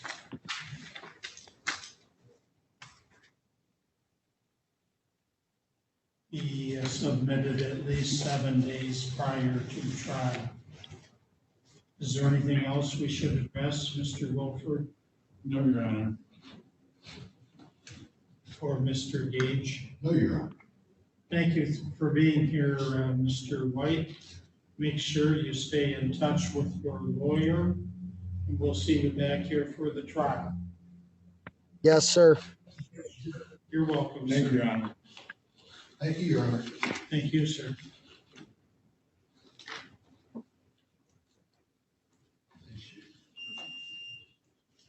Thank you, Jay.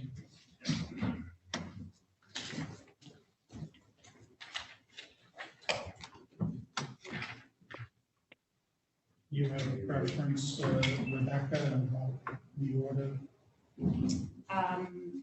If Ms. Athey is on Zoom, I need some time to speak with her. Okay. I have a couple people in the waiting room. I'm not sure who they are. Okay. You know, Mr. Beatty's real popular. Am I supposed to stay on the phone? No, Mr. White, you are free to disengage. Make sure you stay in touch with your lawyer, Mr. Wilford, though. Okay, thank you very much, Your Honor. You're welcome, sir. Good luck to you. Thank you. You're welcome.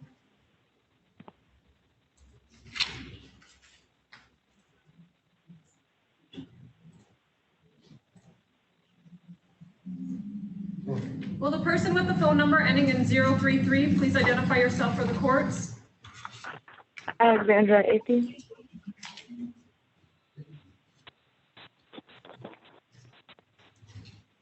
Can I have some time to speak with her? Sure. We'll be in recess then. All rise. Yes, we are.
Place I'd rather be Mark. Liar. Just look at me, you're gonna say.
not true.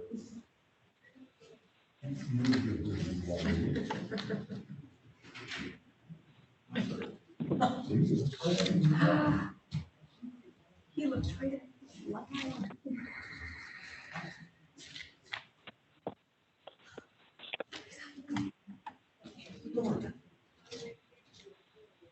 I already wrote a number already. I was talking to her now.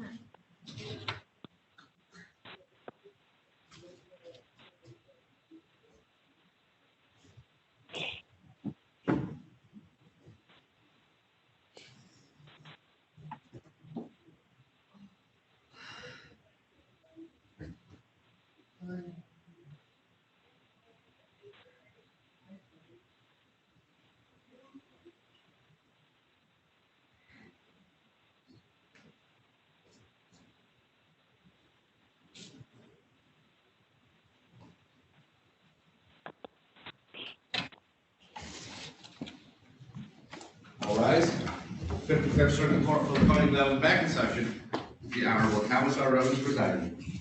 Good afternoon. You may be seated.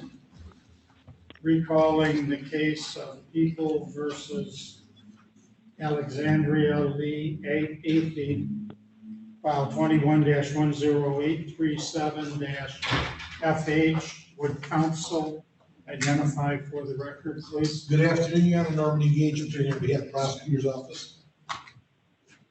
And I'm attorney Rebecca Kreischer, appearing for Ms. Athey, who appears by Zoom.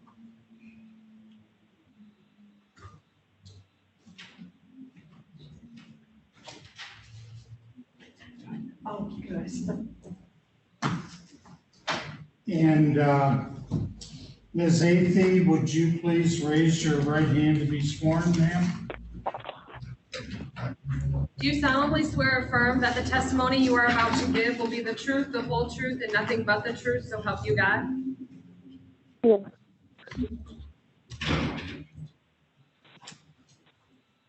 Could you tell us your name, ma'am? Alexandra Lee Athey. You may be seated if you'd like, Ms. Athey. Ms. Athey, do you understand, ma'am, that according to count 2, you are charged with the 10-year felony crime commonly known as possession of methamphetamine? Yes, Your Honor. Now, that crime is a felony, and it is punishable by a maximum penalty of 10 years in prison and/or a fine of up to $15,000. And the minimum sentence would be discretionary with the court. You understand those things, miss? Yes. Now, unless the court sentenced you to prison for more than 1 year, your driver's license must be suspended or revoked according to Michigan compiled law 333.7408A. Do you understand all these things, ma'am? Yes, Your Honor. Now, with regard to count 2, possession of methamphetamine, you may make any of the following 3 pleas. First, you may plead guilty if you are guilty, but don't plead guilty unless you are guilty. Second, you may plead not guilty. And third, you may stand mute and say nothing, in which event the court would enter a plea of not guilty for you. Do you understand the 3 possible pleas that you may make to count 2? So you understand the 3 possible pleas you may make to count 2, possession of methamphetamine, Ms. Athey? Yes, Your Honor. Then answering to count 2, what is your plea? Not guilty, Your Honor. Well, thank you very much for being here, miss. A plea of not guilty will be entered on your behalf. Bond motion. The people also had filed a motion to revoke the defendant's bond scheduled to be heard here today. How did you want to proceed in that regard, Ms. Kreischer? Your Honor, I met with Ms. Avey. She stated that she would plead guilty to the 1 to 5 allegations under paragraph 3 in the motion to revoke bond. Ms. Avey, I remind you, you still are under oath. You appear here today also to show cause why you should not be held in criminal contempt of court for allegedly violating the terms of your bond conditions. If you are found guilty of criminal contempt of court, then the maximum penalty the court could impose would be 93 days in the county jail. The minimum sentence would be discretionary with the court. And of course, your bond condition, your bond could also be revoked. Do you understand those things? Yes, Your Honor. Now, which counter counts or allegations was the defendant pleading guilty to, Ms. Kreischer? All 5 allegations contained in paragraph 3.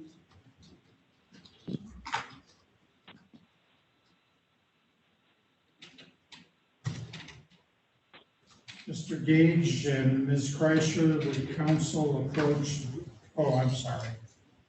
Very well then, Ms. Avey, do you understand that in paragraph 3 it is alleged that, quote, that since release from jail, defendant has failed to comply with bond conditions to wit, April 6, 2021, failed to provide a testing sample. April 11, 2021, failed to provide a testing sample. April 15, 2021, tested positive for amphetamine and marijuana. April 21, 2021, missed test. April 22nd, 2021, failed to appear for testing.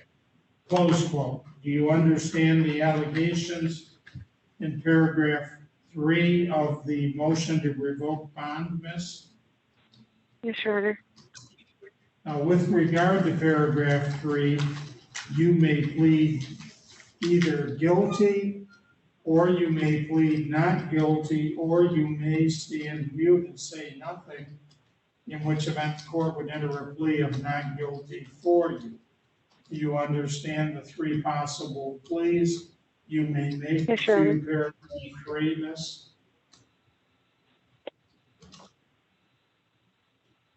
Do you understand the 3 possible pleas? Yes, Your Honor. Then answering to paragraph 3, what is your plea? Pleading guilty, sir. All right, Miss.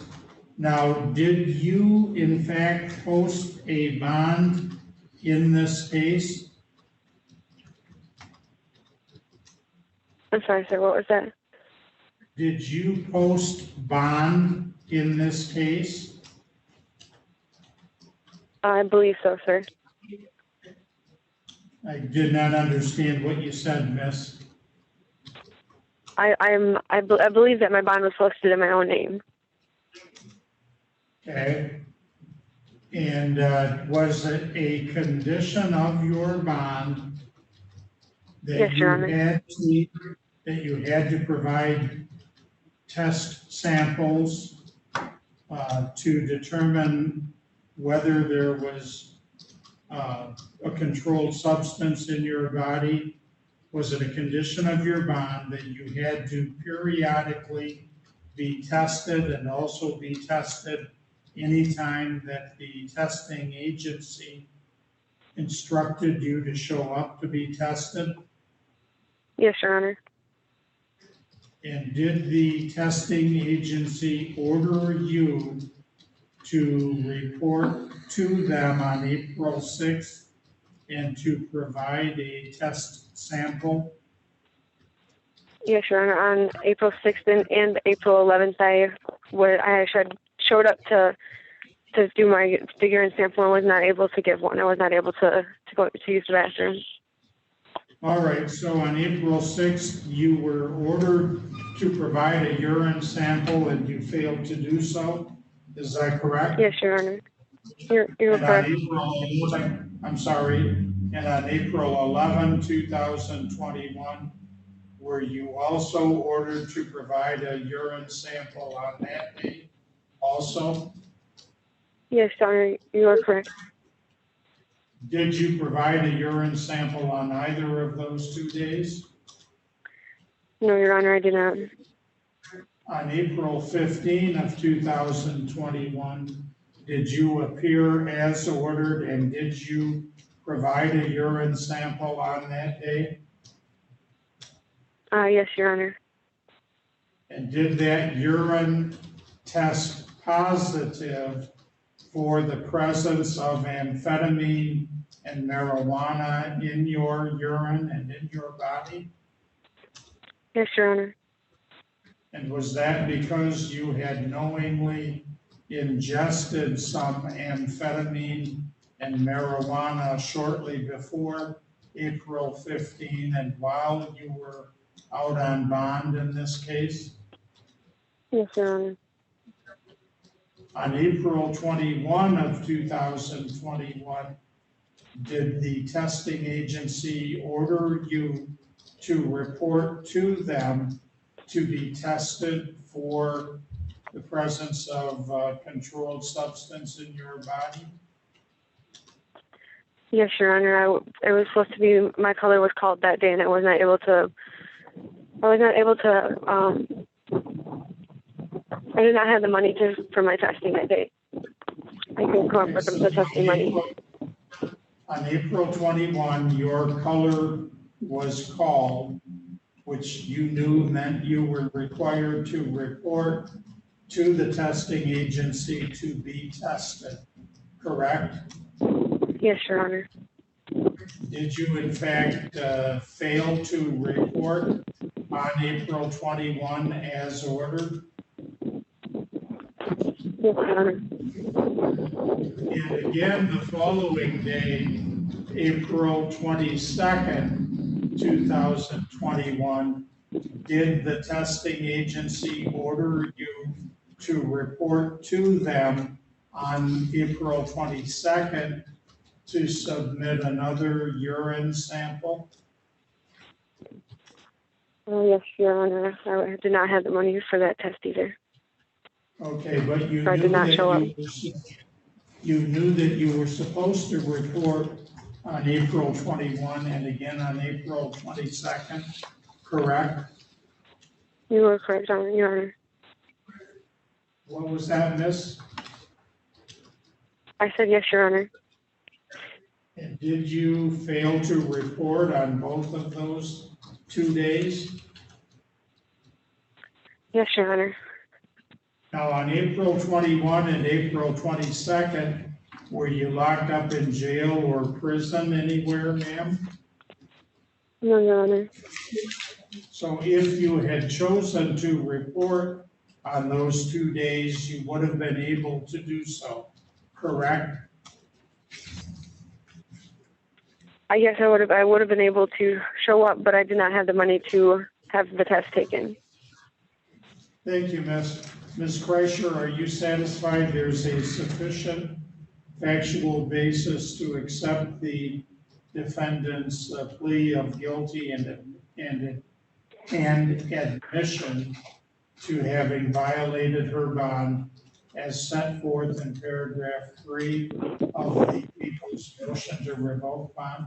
Yes, Your Honor. Do you agree, Mr. Gage? I do, Your Honor. Ms. Kreischer, has the court complied with the court rule in the taking of these pleas? Yes, Your Honor. Do you agree, Mr. Gage? I believe the court has, Your Honor. Very well, in this matter, the court has not agreed upon the possible plea or the possible sentence with the prosecutor, the defendant, the defense attorney, or anyone else. The court is convinced that the plea of guilty to the allegations in paragraph 3 have been understandingly, knowingly, and voluntarily made, and the court accepts the plea of guilty to the allegations in paragraph 3 and the admissions as to paragraph 3.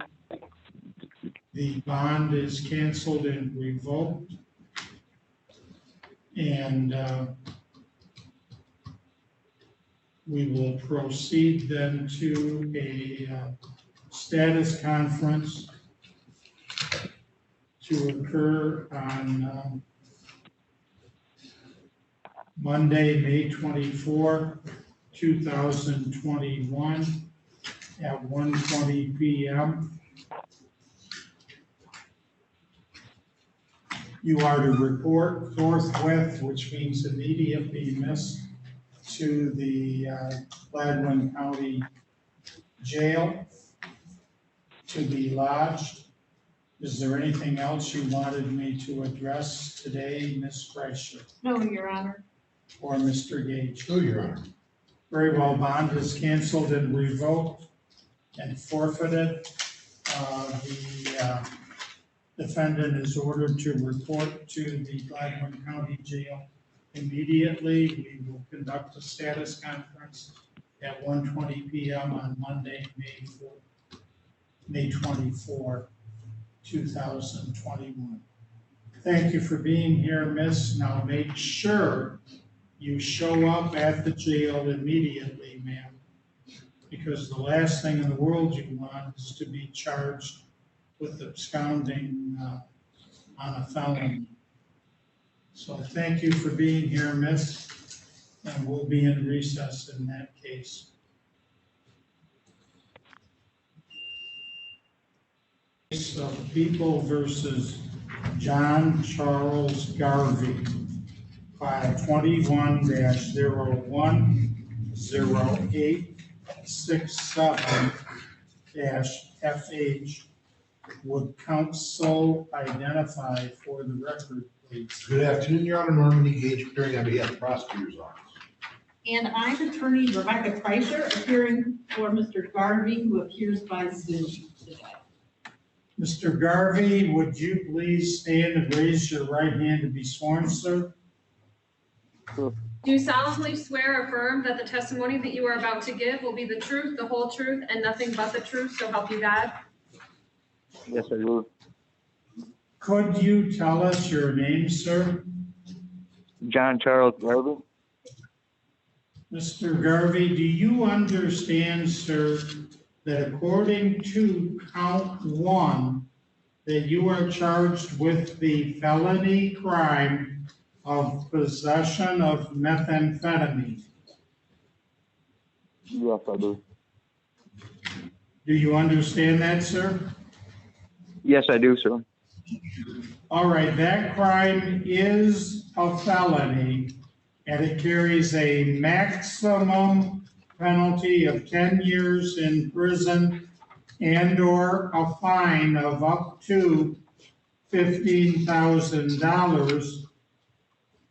And the minimum sentence is discretionary with the court, although unless the court sentences you to more than 1 year in prison, then your driver's license will be suspended or revoked.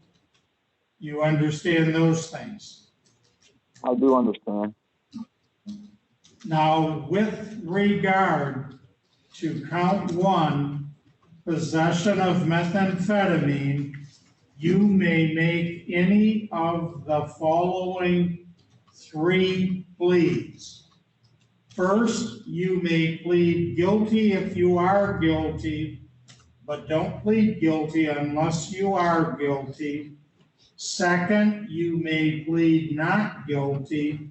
And third, you may stand mute and say nothing, in which event the court would enter a plea of not guilty for you. Do you understand the 3 possible pleas you may make to count 1, sir? I do understand, yes. Then answering to count one, possession of methamphetamine, what is your plea? Guilty. Now, sir, do you understand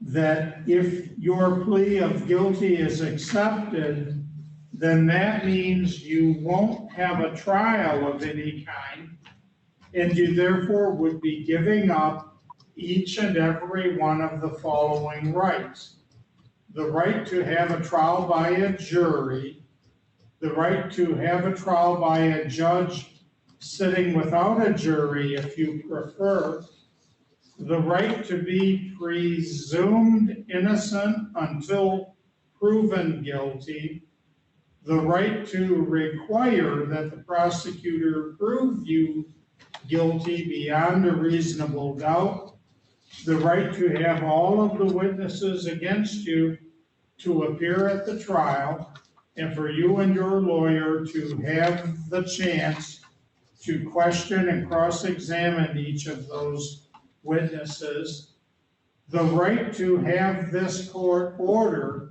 any witnesses that you might want for your defense to be required to appear at the trial, the right to remain silent during the trial and to not have your silence used against you. But on the other hand, you also do have the right to testify at the trial. And if you choose to do so, then your testimony would be considered in the same manner as the testimony of any other witness. Now, do you understand all of these rights, Mr. Garvey? I do understand. And do you understand that by pleading guilty to count one, that means you'll be giving up each and every one of these rights, Mr. Garvey? Yeah, I do understand. All right, sir, I'm going to ask your lawyer, Ms. Kreischer, and the Chief Assistant Prosecuting Attorney, Mr. Gage, to tell us what the plea agreement is, and I want you to listen to both of them very carefully. Mr. Gage, what is the plea agreement? Your Honor, in file 21-10867FH on the court's defendant entering a guilty plea to count one, the court's acceptance of that and pronouncing a sentence of one of the court of appeals order. Counts 2 and 3 of this file will be dismissed. In addition, Your Honor, District Court file 21-1087SN will be dismissed in its entirety. The defendant will be responsible for restitution if there is any responsible by the court. Ms. Kreischer, is that your full and complete understanding of the plea agreement as well? Yes, it is. Mr. Garvey, did you hear what the prosecuting attorney and your lawyer said the plea agreement is? Yes, I did. Did you understand the plea agreement? I did understand. And do you agree with that plea agreement? Yes, sir.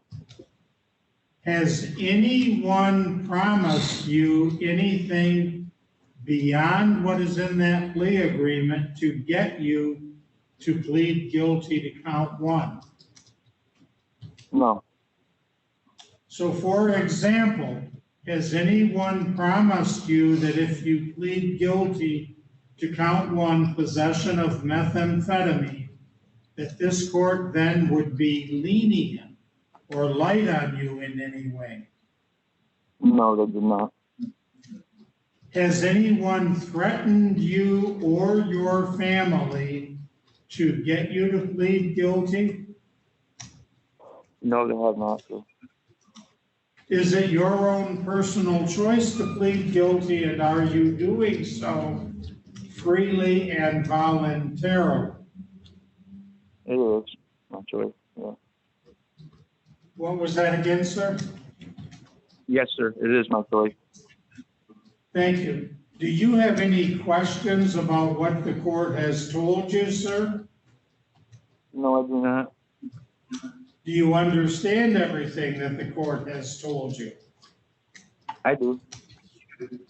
In light of everything that the court has told you, do you still want to plead guilty to count 1, possession of methamphetamine? Yes, sir, I'm guilty.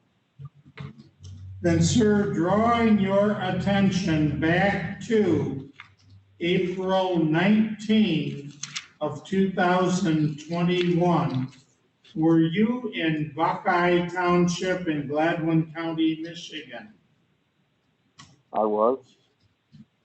On that day and at that location, did you have some methamphetamine in your possession? Yes, I did. Did you know that the substance you had in your possession on that day was methamphetamine at the time you possessed it?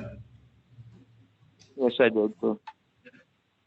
Did you have any legal right or justification or mitigation permitting you to possess this methamphetamine? I did not. Ms. Kreischer, are you satisfied that there is a sufficient factual basis to accept the guilty plea to count 1? Yes, Your Honor, and I have something additional after you ask the prosecutor. Thank you, ma'am. Do you agree that there's a sufficient factual basis to accept the guilty plea to count 1, Mr. Gage? I do, Your Honor.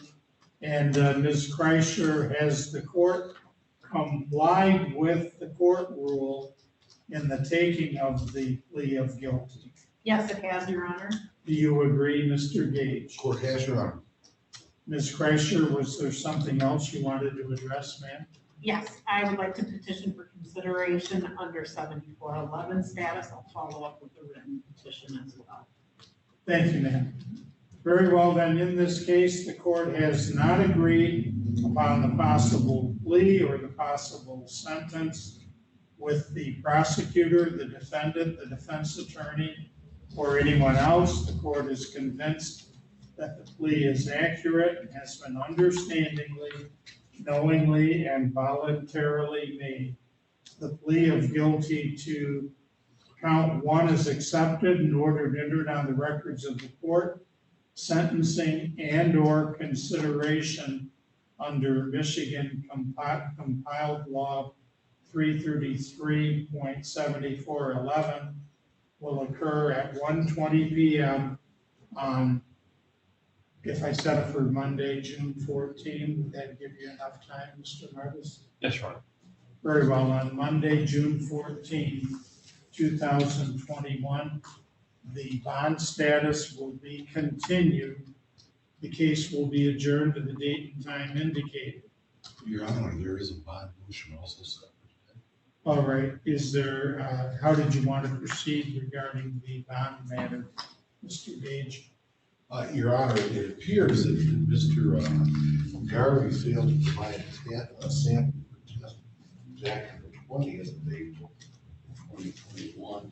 There's a signed statement that Mr. Garvey signed indicating that he did not provide a sample. I would ask the court to address that. If the court doesn't take his importance of that bond condition, so yeah, otherwise, Mr. Garvey needs to comply with the court's order. And do you have anything you wanted to add, Ms. Kreischer? I just want to clarify, the voluntary refusal form says April 29. The actual motion says April 20. I just want to make sure the record. That would be a typographical error, so I would ask the court to change it to the 29th. Thank you, sir. Mr. Garvey, I'm going to give you the benefit of the doubt. I'm going to dismiss the motion to revoke your bond.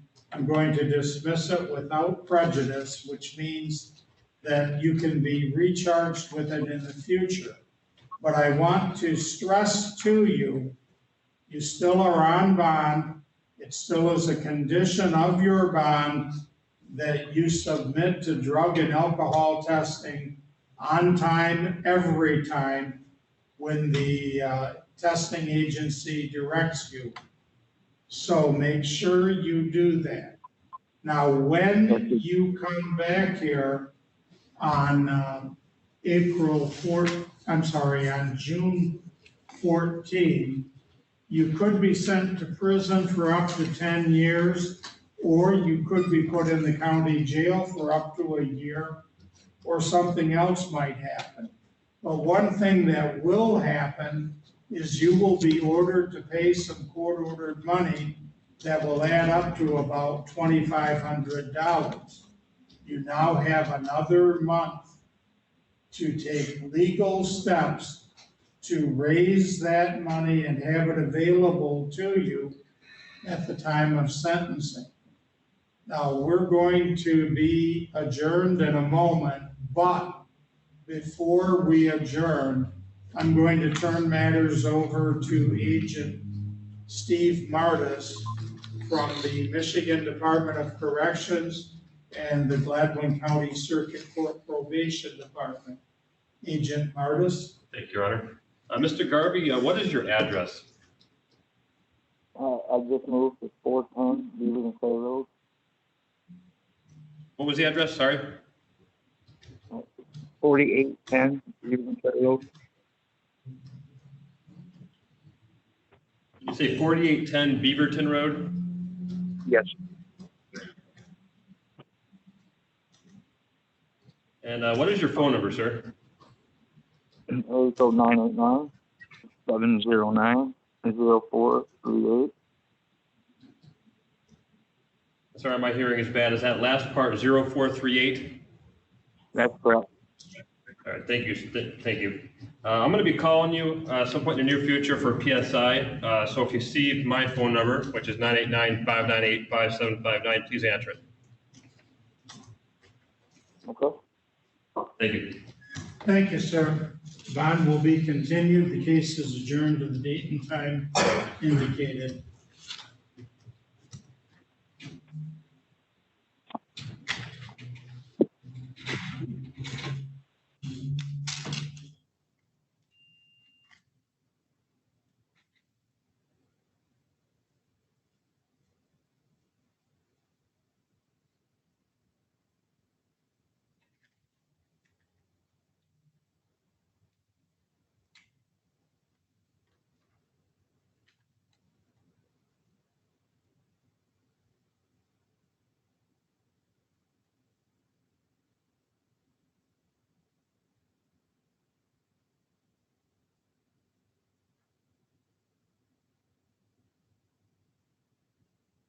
Calling the cases of People versus Ronald Gerald Hipchen II, file numbers 21-010822 and 21-010823-FH.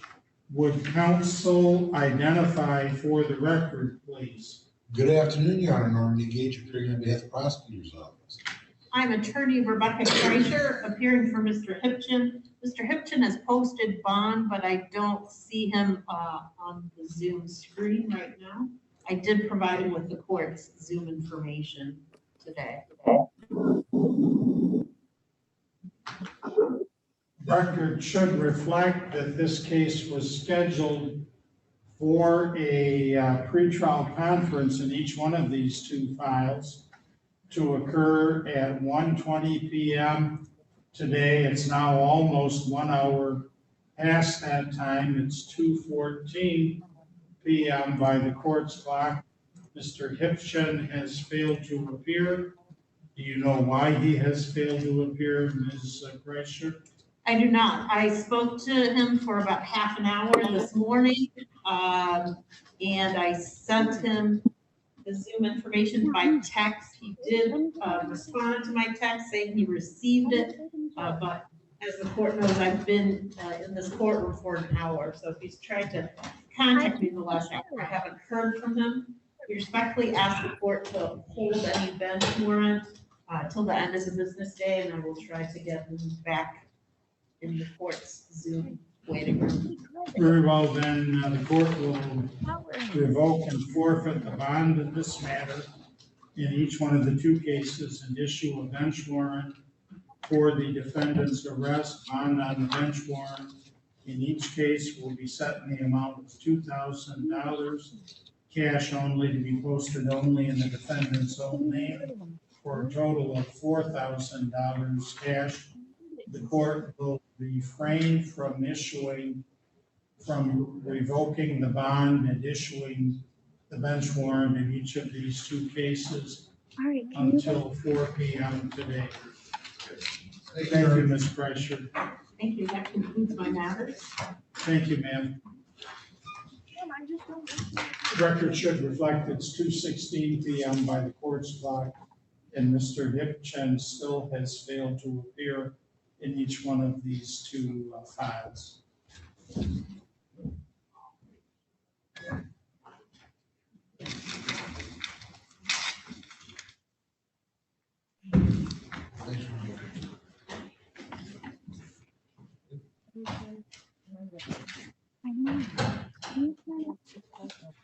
I don't know. Can you turn the light on for me, please?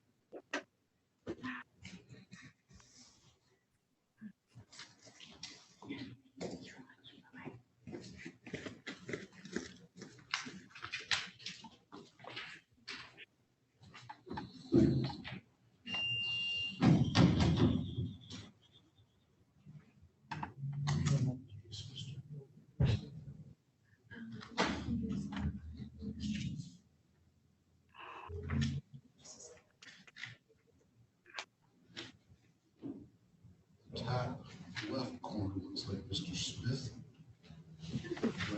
SAT, please reveal who is Mr. Gilbert. I'm not sure if you right side screen time. Mr. Gilbert, on what case do you appear here today, sir? My staff has me for Aaron Scott. What was the name again, sir? Staff has me on the calendar. Scott, that may be a. James Aaron Scott. James Aaron Scott, is that the case on which you appear, sir? Yes, sir, that's it.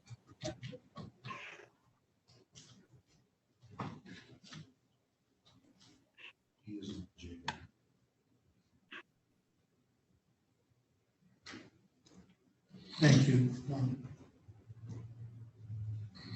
I guess he's scheduled 2 p.m.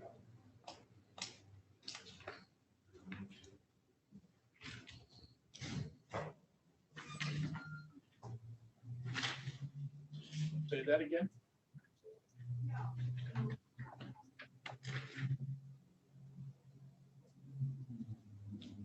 Ready to see who all these people are. Okay, go ahead, take your time. Do you want me to take a break? I'm not in a hurry. I don't want to- Yeah. Okay. 1-10822 and 10823-FH. Would counsel identify for the record, please? Good afternoon, Your Honor. North Lee Gage, for the prosecutor's office. I'm attorney Rebecca Kreischer, appearing for Mr. Hipchen, who is now appearing by Zoom. Mr. Hipchen, would you please stand and raise your right hand to be sworn, sir? Do you solemnly swear or affirm that the testimony you are about to give will be the truth, the whole truth, and nothing but the truth, so help you God? Yes, ma'am. Yes, sir. Could you tell us your name, sir? Ronald Gerald Hipchen, second. You may be seated if you'd like, Mr. Hipchen. Today is the date and time scheduled for a pretrial conference in these two cases. How did you want to proceed, Ms. Kreischer? We would like to run the pretrial conference in both matters and set the cases for jury trial. All right, then, are the two cases, should they be consolidated for trial? Separate distinct instances, Your Honor. Very well, then, we'll schedule the two cases for separate trials. And if either party wants to consolidate them, they may file a motion to that effect. We'll schedule each case for a jury trial. With regard to the file 21-10822-FH, the charges of assaulting and resisting a police officer and malicious destruction of a building, et al., and habitual offender, third offense. Do you think that case would take a couple days to try, Ms. Kreischer? Yes, Your Honor. You agree, Mr. Gage? No more than 2 days, Your Honor. Thank you. I would ask that any pretrial motions be filed within 28 days of each of these two pretrial conferences. Is there anything else with regard to file 21-10822-FH that you want to address today, Ms. Kreischer? No, Your Honor. And with regard to that file, is there anything further you wanted to address, Mr. Gage? No, Your Honor, that's fine. Turning to file 21-10823-FH, we'll schedule that matter for a 2-day jury trial as well. Any pretrial motions are to be filed within 28 days of today. Proposed jury instructions and proposed verdict forms are due at least no later than 1 week prior to a trial.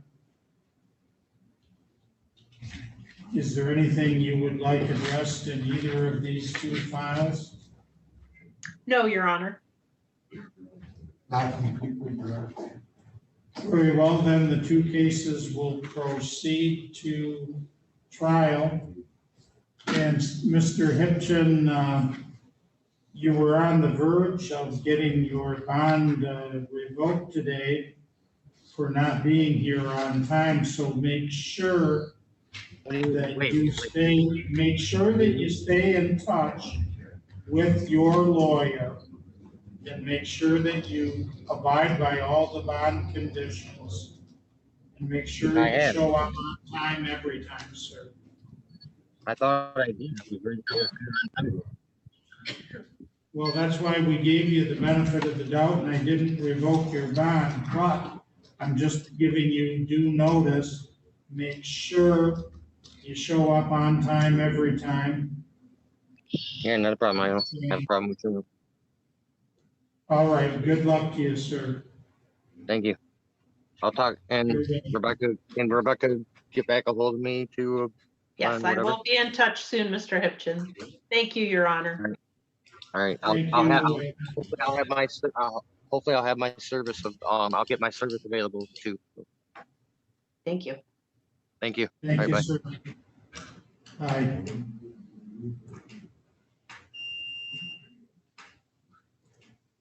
Is that the last of your cases, Ms. Kreischer? I think she left already.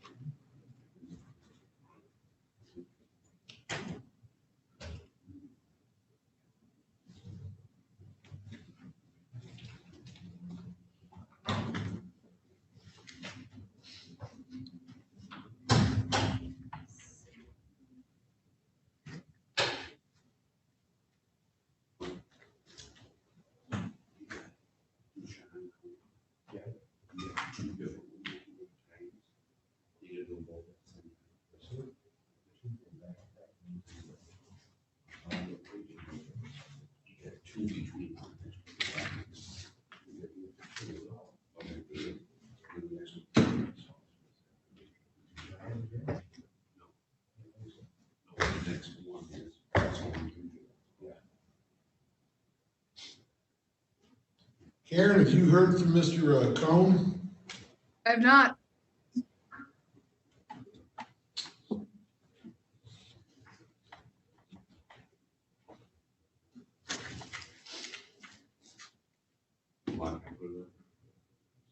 You ready for Eckler, Karen?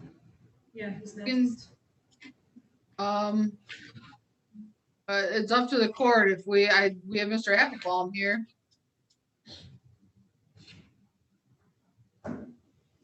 Who do you have, ma'am? Ian Applebaum is on the screen right now. If we would like to do this while we're waiting for the jail for Mr. Eckler. Sure. Calling the case of People versus Ian Daniel Applebaum, file 21-010784-FH. Would counsel identify for the record, please? Good afternoon, Your Honor. Norman Gage appearing on behalf of Prosecutor's Office. Good afternoon, Your Honor. Karen Tomczyk appearing on behalf of Mr. Applebaum. Today is the date and time scheduled for a pretrial conference in this matter. And also, I believe, a motion to revoke bond. Is that correct, Mr. Gage? And a bench warrant arraignment. And a bench warrant arraignment. The bench warrant arraignment will be in file 21-10783-H. Your Honor, the bench warrant would be in the other file that's in front of Judge Mink. So I'm not sure how we're doing a bench warrant arraignment unless you're taking that over for Judge Mink right now. I only have notice of a pretrial conference, I believe. The bond revocation motion and stuff is in the other file here. I'm sorry if that is a Okay. case. Thank you, Mr. Gage. Mr. Applebaum, would you please stand and raise your right hand to be sworn, sir? Do you solemnly swear or affirm that the testimony you are about to give will be the truth, the whole truth, and nothing but the truth, so help you God? Yes, I do. Could you tell us your name, sir? Ian Daniel Applebaum. You may be seated if you'd like, Mr. Applebaum. How did you want to proceed regarding the pretrial conference in file 21-010784-FH, Ms. Tomczyk? Your Honor, I would conduct a pretrial conference at this point. All right, do you want the case scheduled for a jury trial? Yes, Your Honor. And do you think this trial would take more than a couple of days? No, Your Honor. All right. Was there a preliminary examination held? No, Your Honor. I would ask then that any pretrial motions be filed within 28 days of today. Is there anything else you wanted to address, Mr. Gage? Your Honor, I need to advise the court as well as Ms. Tomczyk, it is my understanding that the Gladwin County Prosecutor's Office issued a new warrant for activity by Mr. Applebaum. He may wish to make arrangements to turn himself into district court. Okay. Did you hear that, Mr. Applebaum? I did not. Hold on 1 second. I got printer going off behind me. Okay. All right, the prosecuting attorney indicated it's his understanding there are new criminal charges that have been filed against you in the 80th District Court for Gladwin County.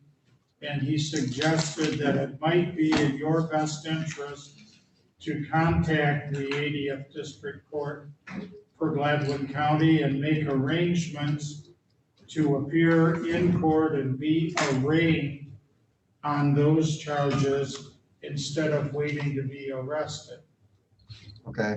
I would like to do that. I'm up in rehabilitation center right now. So I need like All right. Well, thank you, sir. I will leave that matter to you and the district court.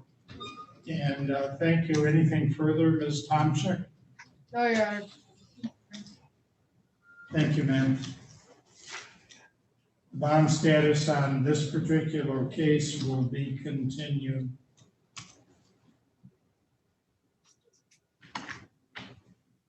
Ms. Bader, do we have Mr. Cohn in the waiting room by chance?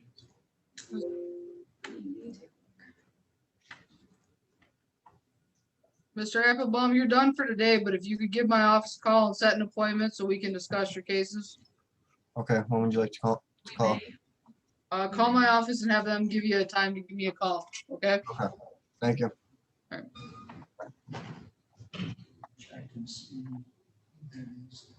Yeah, I have one November, sure.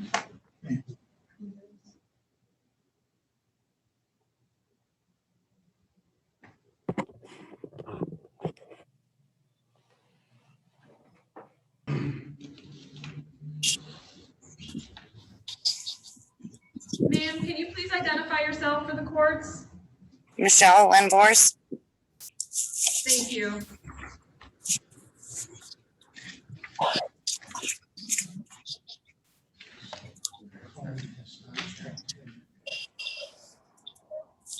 Calling the case of People versus Dushon Jarrell Cohn, file 21-010825-F8.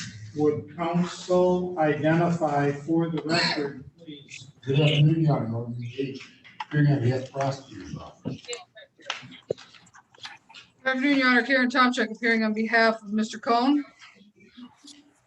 Thank you, ma'am. Mr. Cohn was ordered to be here a little over an hour ago at 1:39 p.m. It's now 2:41 p.m. by the court's clock. Mr. Cohn has failed to appear. Do you know why that is, Ms. Tomchek? No, Your Honor. I've been trying to contact Mr. Cohn for a few days now, and I am not able to reach him, nor do I receive a return call. Thank you, ma'am. Very well. The court will revoke and forfeit Mr. Cohn's bond and will issue a bench warrant for his arrest for criminal contempt of court for his alleged failure to appear here today. Bond on the bench will be set in the amount of $2,500 cash only, to be posted only in Mr. Cohn's own name. And the record should reflect it's now 2:42 p.m. by the court's clock, and Mr. Cohn still has failed to appear.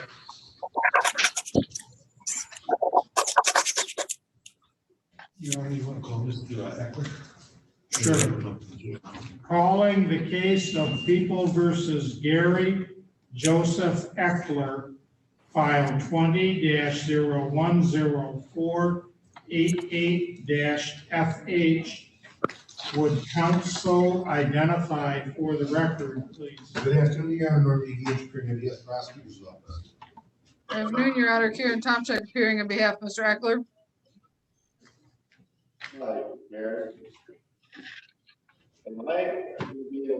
Ms. Tomchek, today was the date and time scheduled for a status conference in this case. How did you want to proceed, ma'am? Well, Your Honor, I'm not sure why I got set for a status conference. I was expecting a pretrial hearing, but I would just ask that if this matter could continue on towards a pretrial hearing that's set for May 24th.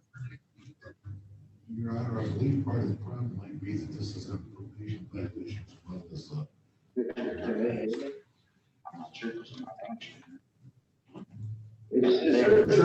Thank you.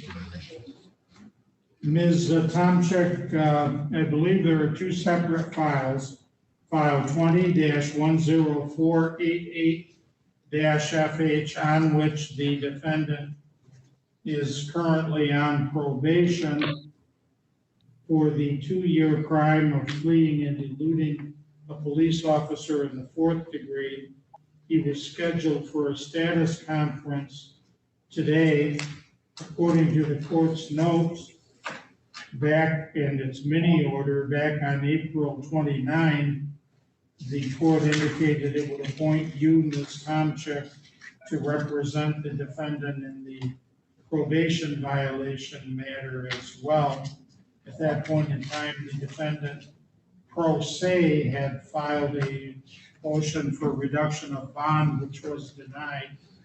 And then today was scheduled for a status conference in the 2020 bond or probation violation matter in file 21-10838-FC. The defendant was scheduled for a status conference in that matter as well. And in each of these matters, and in that same matter, the 2021 case, the defendant already is scheduled for a pretrial conference for May 24 at 1:40 p.m. Is it your request then that the two cases be adjourned to May 24th for the conducting of the pretrial conference in the 2021 file and the conducting of the status conference in the 2020 file? Yes, Your Honor. Any objection, Mr. Gage? No, Your Honor. Very well, so ordered. The bond status in each case will be continued.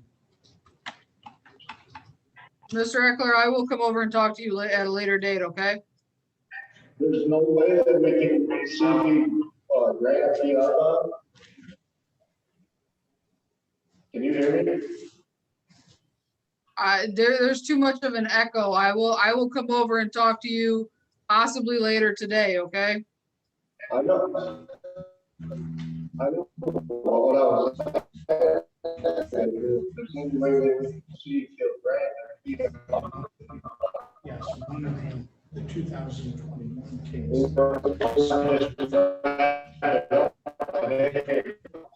The other case was scheduled only for today.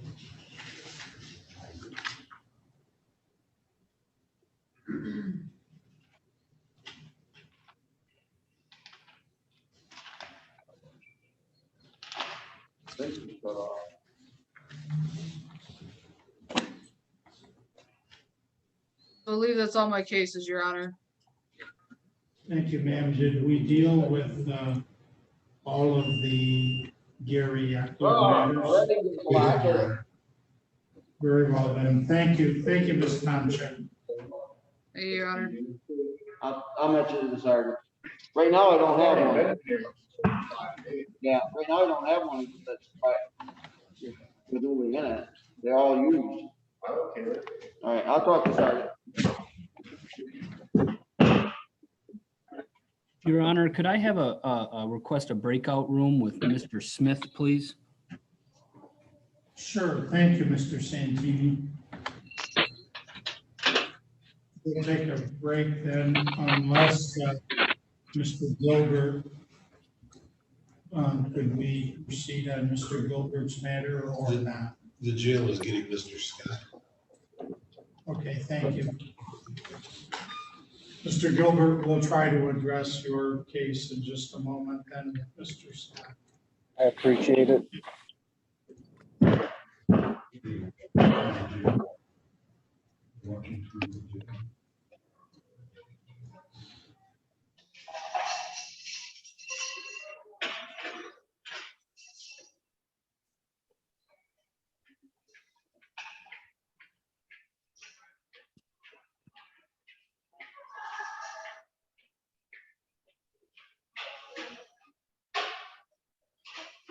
Mr. Scott, what?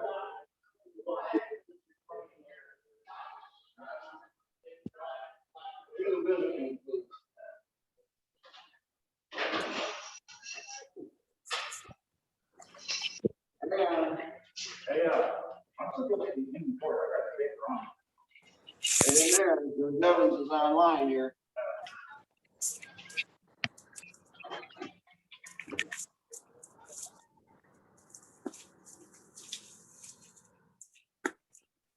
FC. All right, let's don't touch them here. See where we're at, you know. Stay in here till we get going on this thing.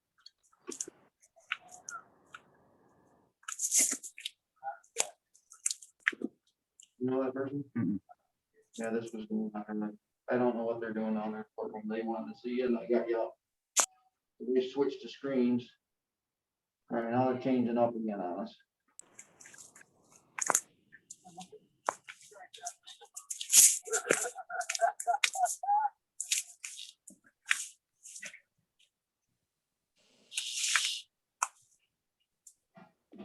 Order some Wendy's back there. Wendy's sounds good. Yeah. Frosty Marsh Fry. Yeah, I'm hearing you.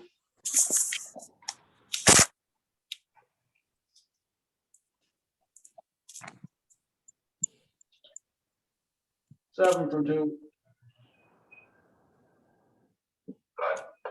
Yeah, what do we got going on with it right now? I got Scott here. We're trying to make contact with his attorney right now. Keep him right where that. All right, I got you. Well, we got video of somebody else that's passing in the room to the lady. Don't think you know her.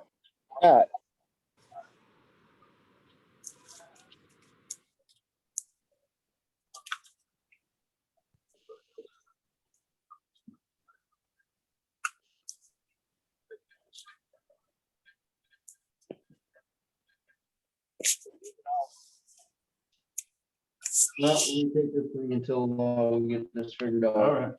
Just hang tight here. Oh, I don't know what's going on.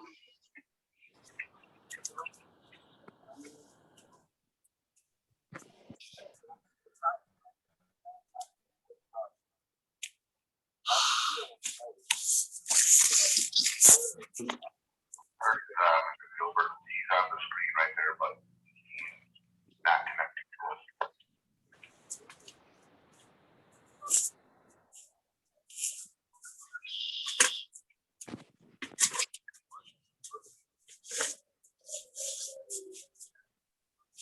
Copy.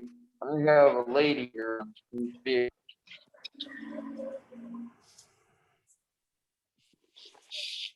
see Gilbert. That is correct. I do not see Gilbert.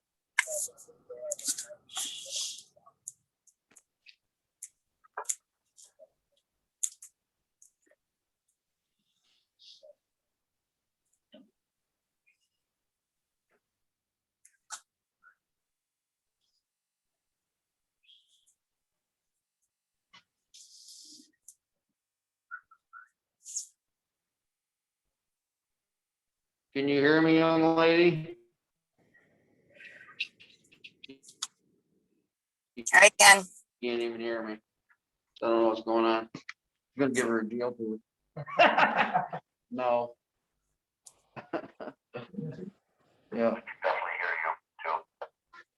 Okay, but I can't hear this lady. She's sitting in a car with a Wendy's behind. I can hear you. I can hear you. Ah,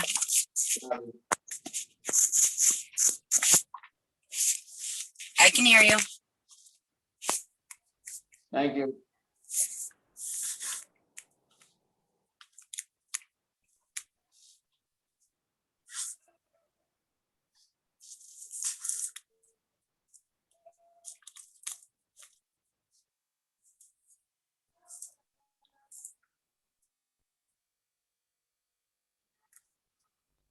Zoom is a lovely thing.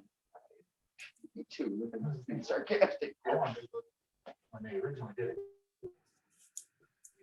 Gilbert didn't show. So they said that all parties. Yeah. I was for that. You get fired. I get an opportunity to prosecute it, to see it was done and get all the people. If I could do that, I'd sign today. Mhm. At least then I knew how much time I'm being bought. I hear you. Yeah, it's tough not knowing. Especially when you're 6 months in work. Right.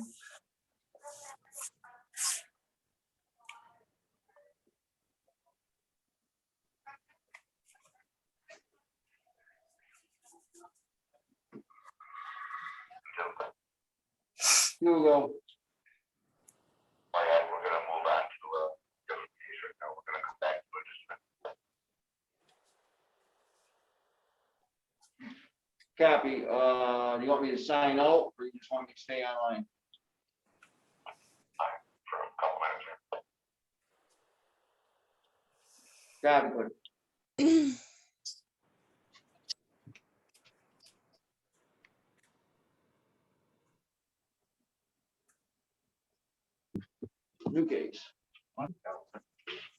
have no idea. I don't know. You know, there's some advantages, so you want to get it. So attorney can be anything from state. Ms. Howe, can you hear the courts? Yeah, I can hear you. Then calling the case of People versus Jillian Hope Reinke, file 19-10250-FH.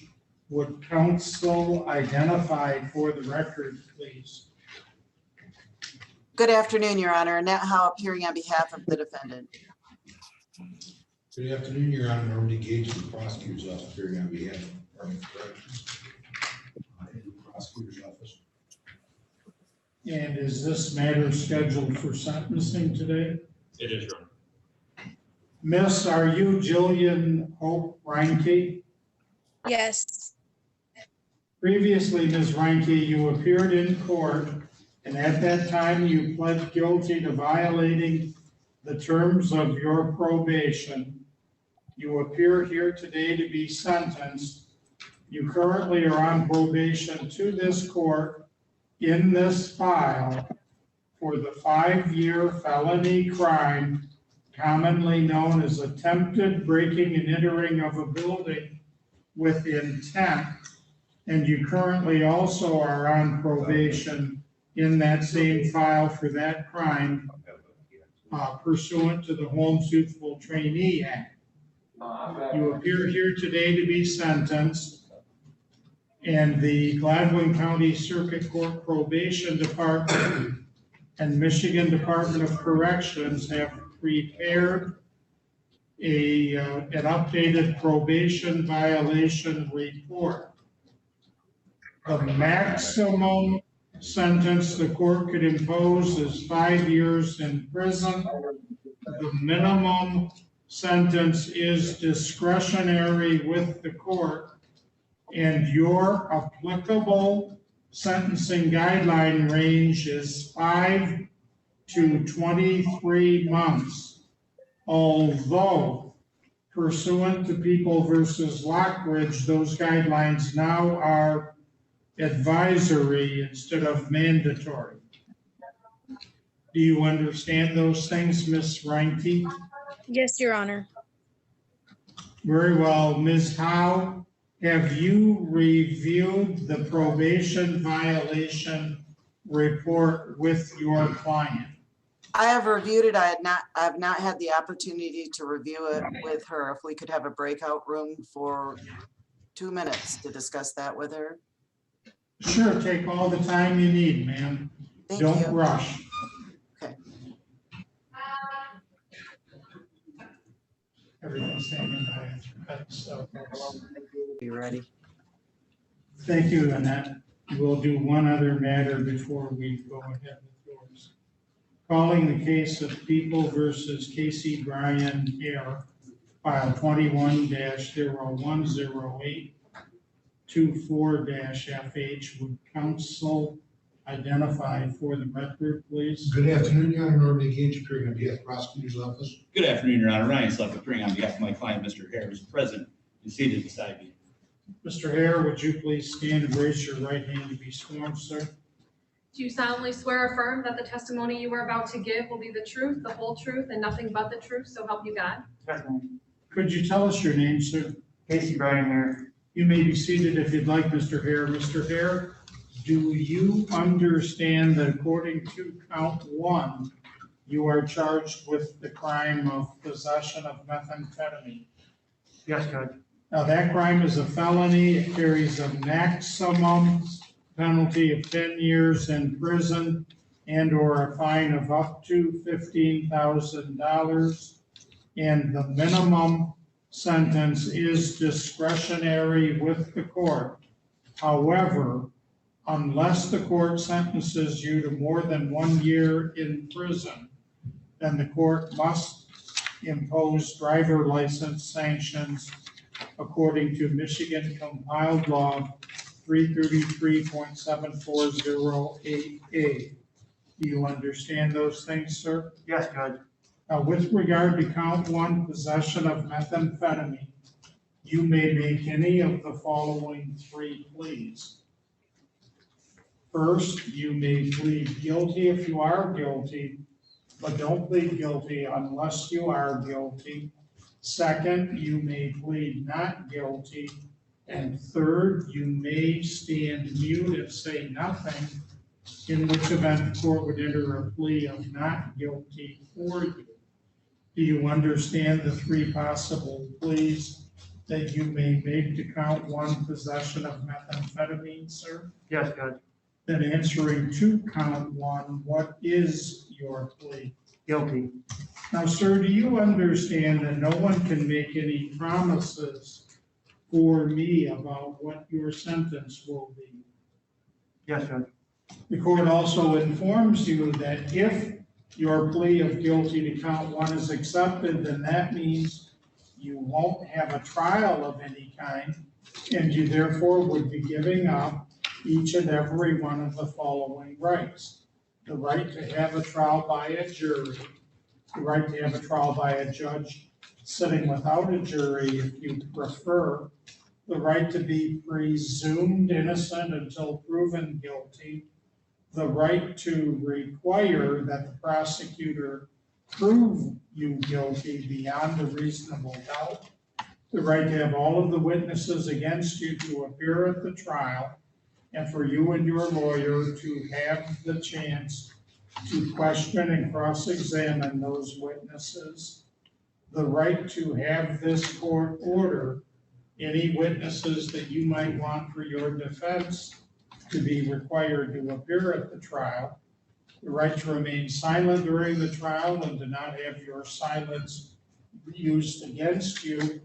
But finally, you also do have the right to testify. And if you choose to testify, then your testimony would be considered in the same manner as the testimony of any other witness. Do you understand all of these rights, Mr. Hare? Yes, Judge. And do you understand that by pleading guilty to count one, that means you'll be giving up each and every one of those rights? Yes, Judge. Now, sir, I'm going to ask your lawyer, Mr. Slepp, and the Chief Assistant Prosecuting Attorney, Mr. Gage, to tell us what the plea agreement is, and I want you to listen to both of them very carefully. Mr. Gage, what is the plea agreement? Your Honor, in return for the defendant's guilty plea to count one, possession of methamphetamine, by the court's acceptance of that plea, pronouncement sentence during the appeals period, count two and this habitual second motion will be dismissed. People will not oppose a petition filed for consideration pursuant to MCL 333.7411. The defendant will be responsible for restitution if there is any, is not approved by the court. Mr. Slepp, is that your full and complete understanding? That is, Your Honor. The plea agreement? Yes. Thank you, sir. Mr. Hare, did you hear what the prosecutor and your lawyer said the plea agreement is? Yes, Judge. Did you understand the plea agreement? Yes. And do you agree with that plea agreement? Yes, Judge. Has anyone promised you anything beyond what is in that plea agreement to get you to plead guilty to count one? No, Judge. So for example, has anyone promised you that if you pled guilty, this court then would be lenient or light on you in any way? No, Judge. Has anyone threatened you or threatened your family to get you to plead guilty? No, Judge. Is it your own personal choice to plead guilty? And are you doing so freely and voluntarily? Yes, Judge. Do you have any questions about what the court has told you? No. Do you understand everything that the court has told you? Yes, Judge. Now, in light of everything that the court has told you, do you still want to plead guilty to count one, possession of methamphetamine? Yes, Judge. Then, sir, drawing your attention back about 4 months ago to January 22nd, 2021, were you in the city of Beaverton in Gladwin County, Michigan? Yes, Judge. On that day and at that location, did you have some methamphetamine in your possession. Yes, Judge. Did you know that the substance you had in your possession was methamphetamine at the time you possessed it? Yes, Judge. Did you have any legal right or justification or mitigation to possess the methamphetamine? No, Judge. But you did so anyway, correct? Right. Are you satisfied, Mr. Slep, that there's a sufficient factual basis to accept the plea of guilty to count one? Do. Do you agree, Mr. Gage? I do, Your Honor. Mr. Slep, has the court complied with the court rule in the taking of the plea? Yes, you have, Your Honor. Do you agree, Mr. Gage? I do, Your Honor. Very well, in this case, the court has not agreed upon the possible plea or the possible sentence with the prosecutor, the defendant, the defense attorney, or anyone else. The court is convinced that the plea is accurate, has been understandingly, knowingly, and voluntarily made. The plea of guilty to count one is accepted and ordered entered on the records of the court. Sentencing will occur at 3 p.m.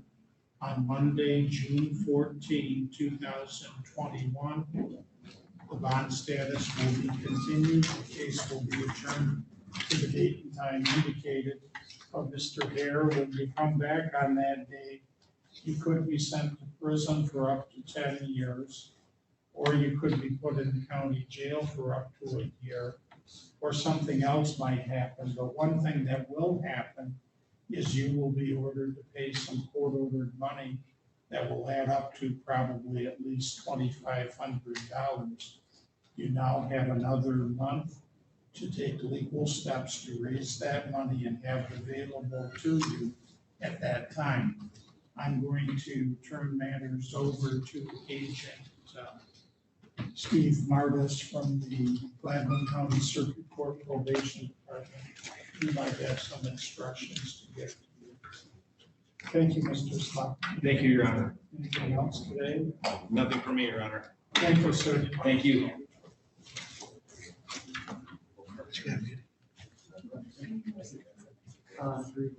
Hey, Ryan. You got one from Beaver Canyon? Is that the call for a permit? No. You guys want to 99, 329, 59. I know. Somebody will come inside you.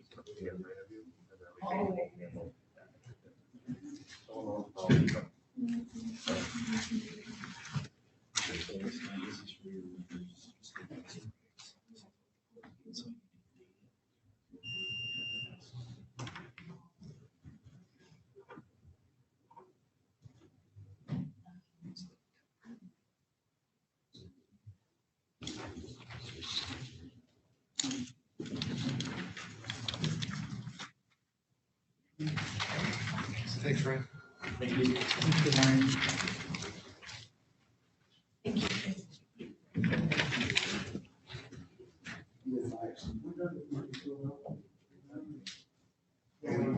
You got to be able to wait.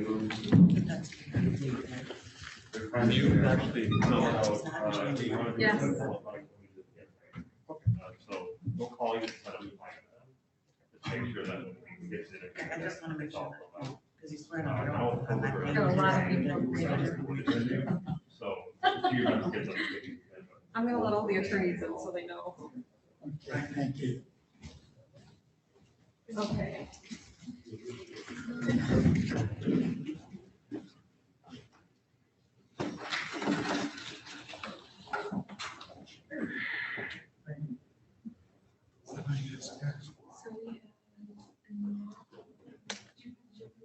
Yes.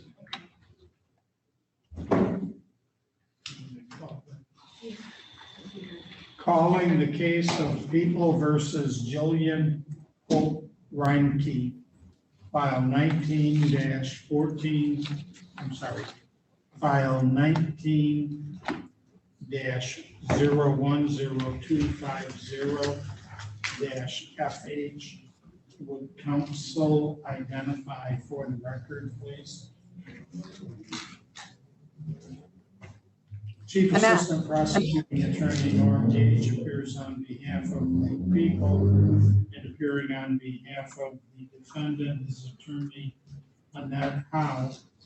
How did you want to proceed in this matter, Ms. Howe?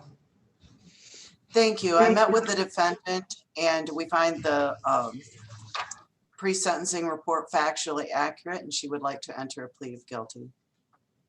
Oh, no, she's already entered a plea, move forward with sentencing, and we do not contest the recommendation set by the probation department with that recommendation. It is notable the fact that it took her a while to engage in services, but she has engaged in her mental health treatment.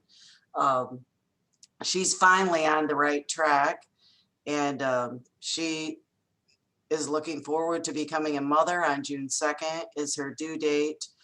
She's continuing with services. She's making progress with services. And we're asking a waiver of the court-appointed attorney fees. She is indigent at this time. Thank you, ma'am. Very well, then, once again, the maximum penalty the court can impose is 5 years in prison. The applicable sentencing guideline range is 5 to 23 months. On behalf of the people and the department, Mr. Gage, have you, is there anything in the probation violation report update that you want to add to or explain or contradict? No, Your Honor. And Mr. Martis? No, Your Honor. Ms. Reinke, is there anything, ma'am, you'd like to say on your own behalf before the court passes sentence? No, Your Honor. And on behalf of your client, Ms. Howe? As I stated previously, she's finally on the right track. We're asking that there not be any disruption to the positive progress that she's making with her active participation in her mental health treatment. Thank you, ma'am. And on behalf of the people, Mr. Gage and Mr. Martis? Your Honor, I would just point out the court sentencing guidelines 5 to 23 months. The recommendation calls for an 89-day sentence to terminate probation unsatisfactorily completed. It's up to the court in terms of what they want to do. I'm having difficulty, but we're just going to blow out the guidelines and not hold this young lady accountable for her conduct. My call. Thank you, sir. Anything further, Mr. Martis? Your Honor, I would say about close to a year ago, I would agree with the prosecution. She was a very non-compliant case. At the time of the offenses in Allegan, I was ready to recommend tighter revocation and a return or a sentence to prison. However, she did change my mind with the help of Allegan with drug court. I was initially opposed to her being placed on drug court because I felt that was punitive enough. However, her behavior from November until now has been substantially good. She's been very compliant, reported as ordered, goes to treatment, communicates with me effectively. She paid off her court monies, so the monies aren't an issue. So at this point in time, my recommendation is far different than I would have recommended when she had 13 probation violation counts against her. So I do recommend that she be discharged from probation with time served review. Thank you. As I understand your recommendation, you are recommending that the court revoke her Holmes youthful trainee status, enter the felony conviction on her record, and then sentence her to time served and unsuccessfully discharge her from probation. Is that correct? That is correct, Your Honor. Very well then, ma'am. In order to punish you for what you've done and to deter you and others from committing crimes in the future, but also to give you the chance to rehabilitate yourself, it's the sentence of the court. Your Holmes youthful trainee status is revoked, and the court will enter on your record the conviction for attempted breaking and entering of a building with intent, a 5-year felony. The court sentences you to pay all of the fines and costs and fees that originally were sentenced. I'm going to follow Ms. Howe's recommendation and waive any additional court-appointed attorney fees. So I think you have paid everything that you owe in this case, but if there's anything outstanding that you still do owe, you will have to pay it. In addition, I sentence you to serve 89 days in the Gladwin County Jail with credit for 89 days already served, and I discharge you unsuccessfully from your probation. It's my duty to inform you that you are entitled to appellate review of your conviction and sentence. And if you are financially unable to hire a lawyer, then the court will appoint a lawyer for you and will furnish that lawyer with the records and the transcripts that are necessary to perfect an appeal. But a request for the appointment of an attorney must be made within 42 days of today's date in writing and sent directly to the court. Good luck to you, ma'am. Bond is canceled. Any bond posted in your own name will be applied towards court-ordered funds. Anything further, Ms. Howe? I have nothing further, Your Honor. Thank you.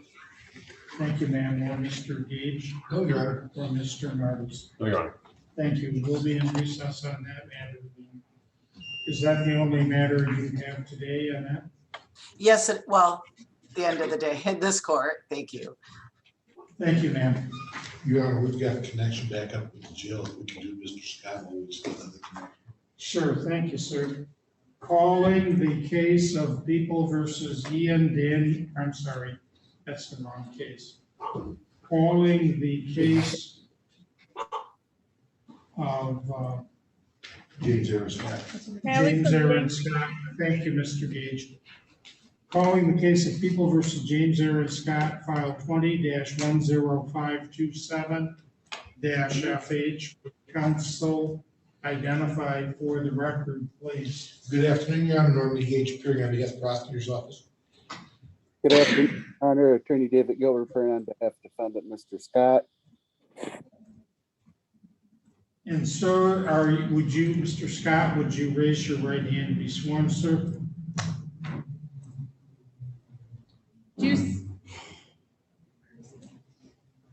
How did you want to proceed today, Mr. Gilbert? Today is the date and time scheduled for a status conference in this case. By way of status conference. You want the case just scheduled for a trial then on the 20-year crime and the 8-year crime? Yes, sir. All right, the case will be scheduled for trial. Thank you for being here. The bond status is continued. Is that the only case you have with us today, Mr. Gilbert? It is, Your Honor. Thank you for being here, sir.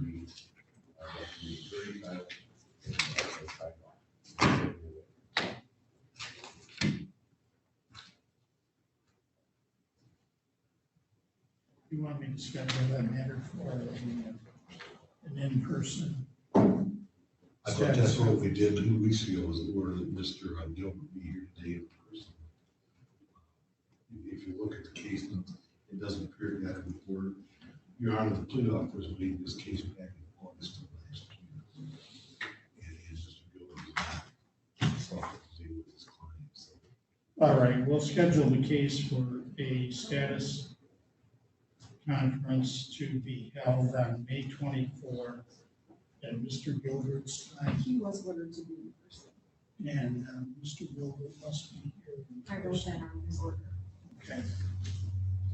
We'll bring him back in, or which means bring him back, bring him in, as opposed to bring him back in. Your Honor, Let's set up for June 14th. I keep getting letters from Mr. Scott. I don't know how to respond to it.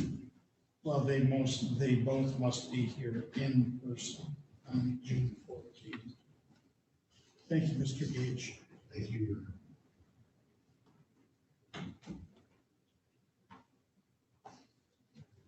And if you think of it at that time, man, feel free to let me know that. Hey, you're supposed to be here in person. Thank you. This It's not your responsibility to remember, but I would appreciate it. No, yeah, If I'll you I'll note that. Scott, what case do you got? Well, good afternoon. I'm here on Michelle Boer's probation violation status conference that's going to continue statusing. But I did want to inquire of the bench about a stipulated order regarding bond that I had left for signature. On Michelle Vorse's case? No, it was on Timothy McDowell, Your Honor. The assignment clerk indicated that it was left for you to review. I don't know if it's on the bench or not. No, I believe it's back in chambers. I don't know if I have reviewed it yet or not. But, I reset it. I reset him on the docket. okay. Well, I you know know you what's- haven't signed it yet, but I did take him off for today because Scott set an order. Yeah, the request is for you to be allowed to go to the inpatient program. You don't want to sign it off. All right, I believe I signed the stipulation and order. with Okay. Mr. Moore, but thank you. The reason I'm inquiring, Your Honor, is I know that I'm being, well, I think the term of art is pushy, but I'm being pushed by my client's family. So I just want to make sure that the arrangements have been made. All right, well, I will try not to give in to my knee-jerk reaction, which is when I'm pushed to say, to resist, but in any event. I understand, Your Honor, and I'll sign the slip in order. Thank you. thank you. And as you know, Your Honor, I do approach with fear and trembling. So, He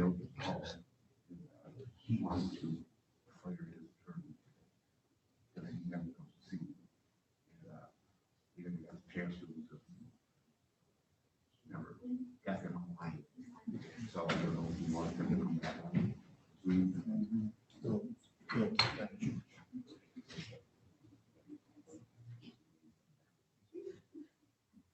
Doesn't want to trade now. He wants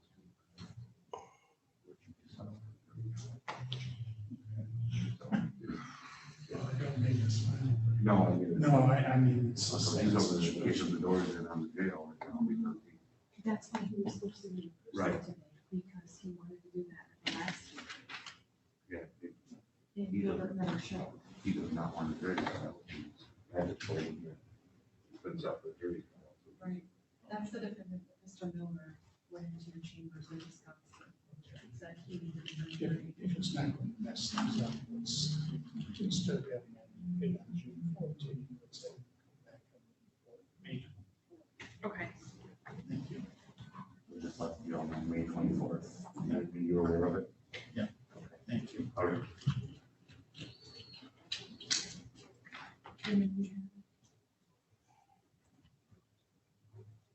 Mr. Smith and Santini. Calling the case of People versus Francis Stephen Michael Smith, file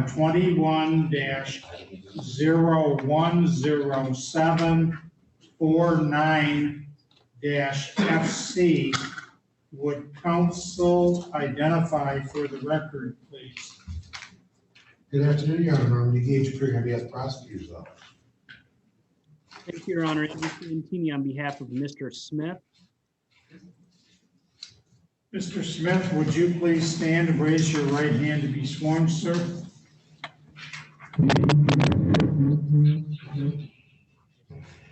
Do you solemnly swear or affirm that the testimony you are about to give will be the truth, the whole truth, and nothing but the truth, so help you God?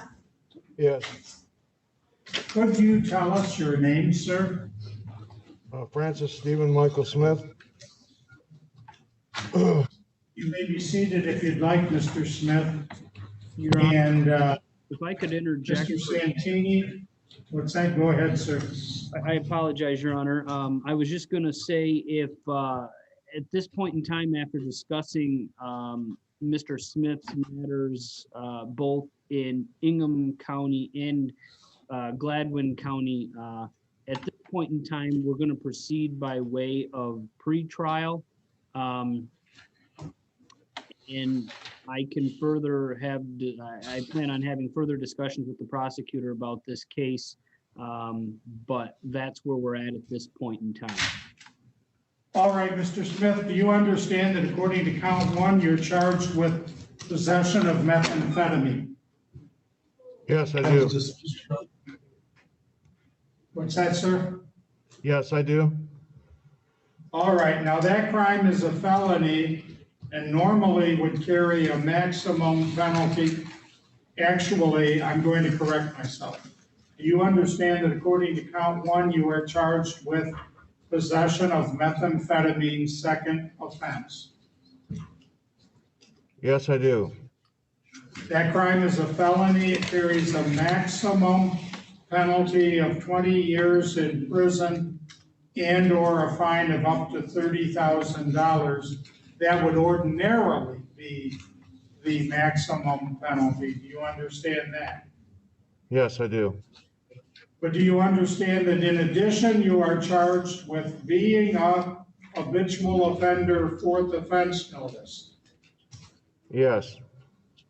As a consequence, if you are convicted of count one, and you also are convicted of being a habitual offender, fourth offense notice, the net effect of those things is that the court, in its discretion, could raise the maximum penalty all the way up to life in prison.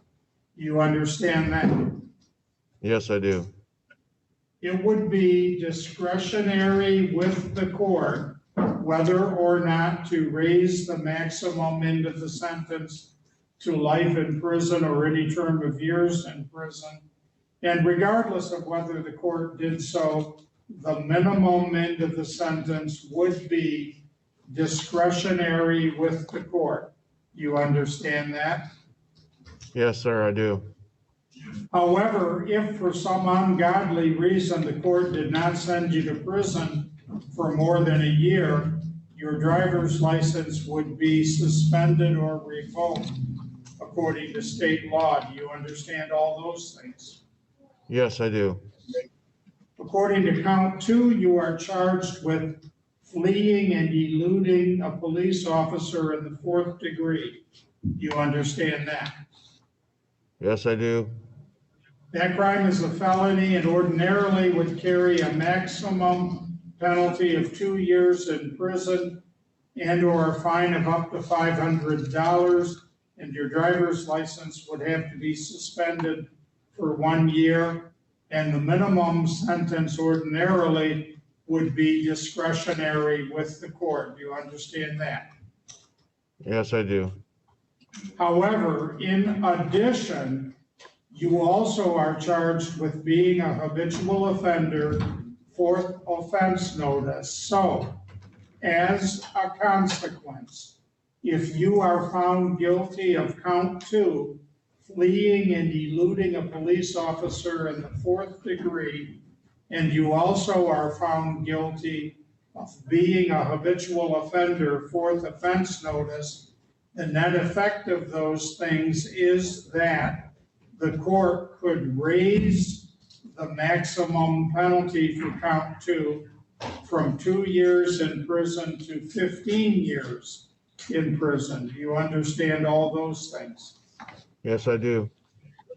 Now, according to a document filed with the court, the people have made a plea offer to the effect that you could plead guilty to count two, fleeing and eluding a police officer in the fourth degree, and also plead guilty to being a habitual offender, second offense notice, and dismiss the other count and the habitual offender, fourth offense notice.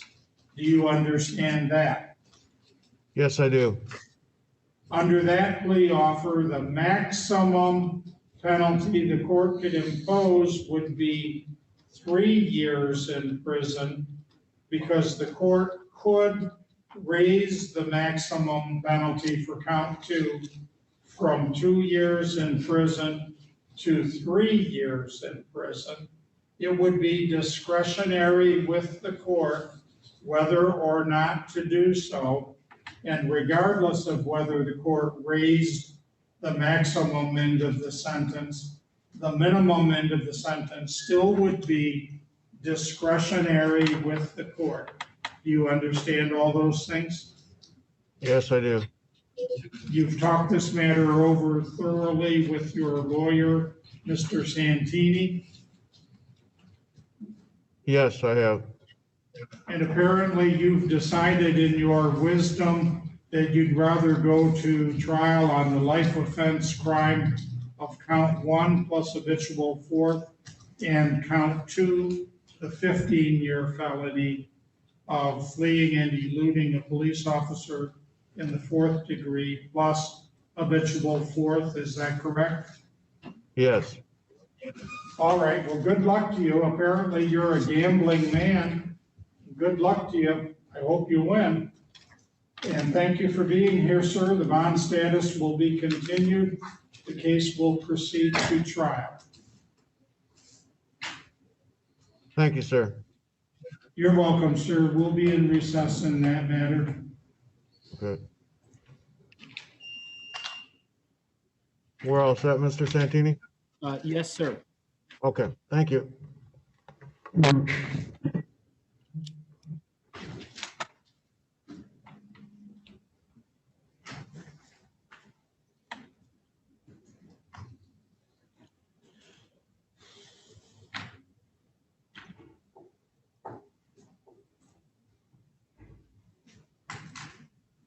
We did the Rinky case.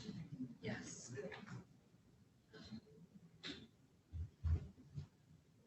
Mr. Santini still is the first meeting. Thank you, Norm.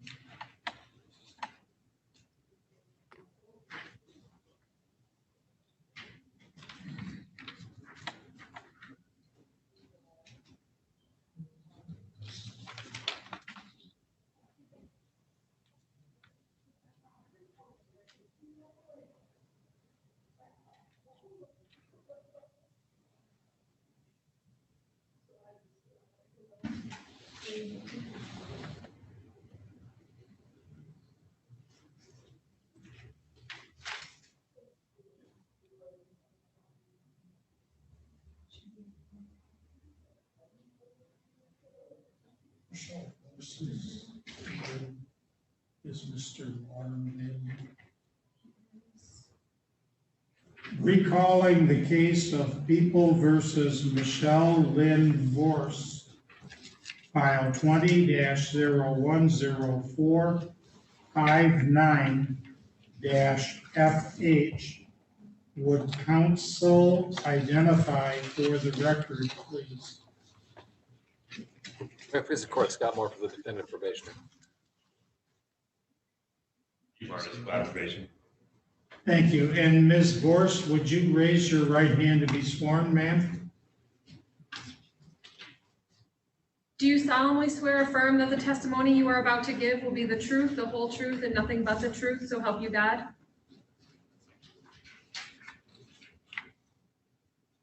Could you repeat that, miss? She's still muted, Your Honor. Yes, Your Honor. Thank you, ma'am. Could you tell us your name? Michelle Lynn Vorse. Today is the date and time scheduled for a status conference as to the probation violation matter. How does your client want to proceed, Mr. Moore? Thank you, Your Honor. We are very close to a resolution in this case. I don't anticipate that we'll be conducting a hearing. I would ask the court to reschedule this for a status conference plea at the next motion day. Very well, then we'll schedule the case for entry of a plea on Monday, May 24 at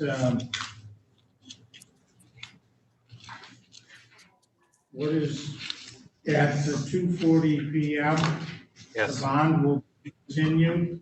Thank you. And Ms. Vorse, we'll see you back here at that time, ma'am. But I do want to remind you, you still are on probation, even while this probation violation charge is pending. And as a consequence, You must abide by all the terms of your probation, including but not limited to show up on time every time to meet with your probation agent as ordered. Okay, miss? Yes, sir. Thank you. Thank you. Thank you, ma'am. The bond status will be continued. The case is adjourned to the date and time indicated. And is that your only case with us for today, Mr. Moore? I believe it is. Is Ms. Mead in the courtroom? Yeah, I think it's back in chambers or back at her desk. I'll have to convey my apologies to her at another time and location. So, thank you, Judge. Thank you, sir.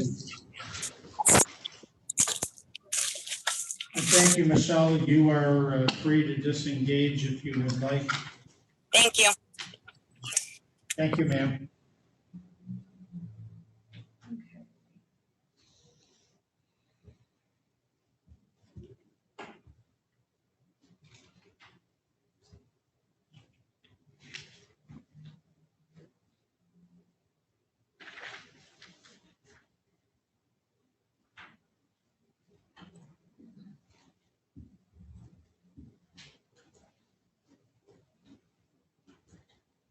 Sir, who are you representing? I believe Mr. Martin. Martin. And if you don't mind, Mr. Pierce, I'll wrap up these last few cases, and then if you have a moment, we'll see you in the prosecutor. Very good, Your Honor. Thank you, sir.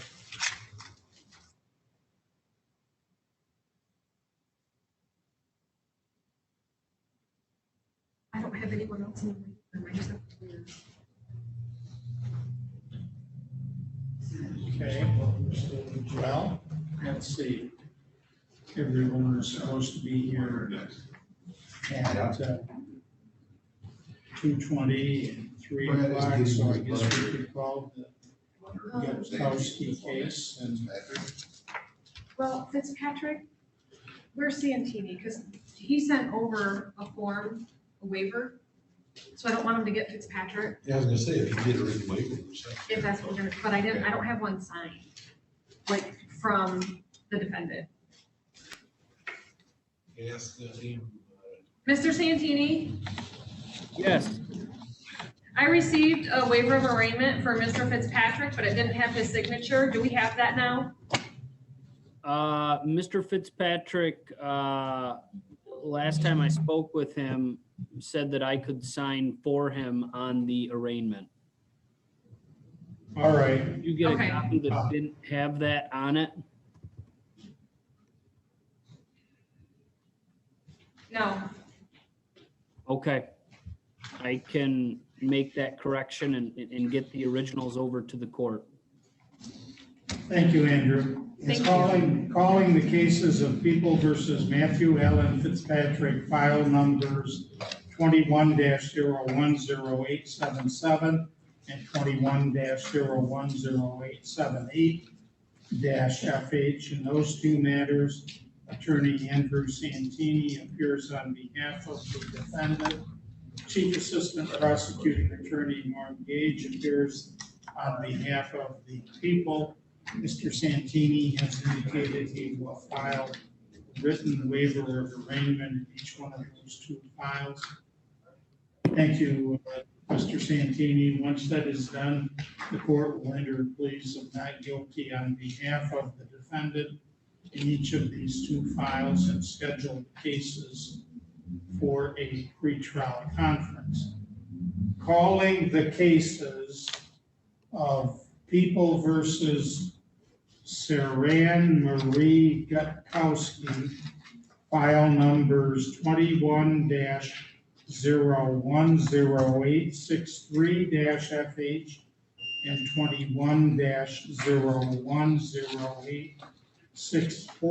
21-010864-FH.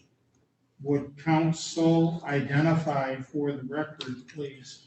Good afternoon, Your Honor. Norm Gage, appearing on behalf of prosecutors office for both files. Thank you, Your Honor. Andrew Santini on behalf of Ms. Gutkowski in both files. Thank you, sir. These two cases were scheduled for a pretrial conference in each file almost an hour and a half ago at 2:20 PM. It's now 3:47 PM by the court's clock. Ms. Gutkowski has failed to appear. Do you know why that is, Mr. Santini? I would assume because she's in the Clinton County Jail, Your Honor. I would concur, she is in the Clinton County Jail, Your Honor. I believe this is also agreement on the two files, pre-trial. We had submitted a writ. You are correct. It is scheduled for an arraignment in each file, Mr. Gage. We made that a writ for here via electronic communication rule files.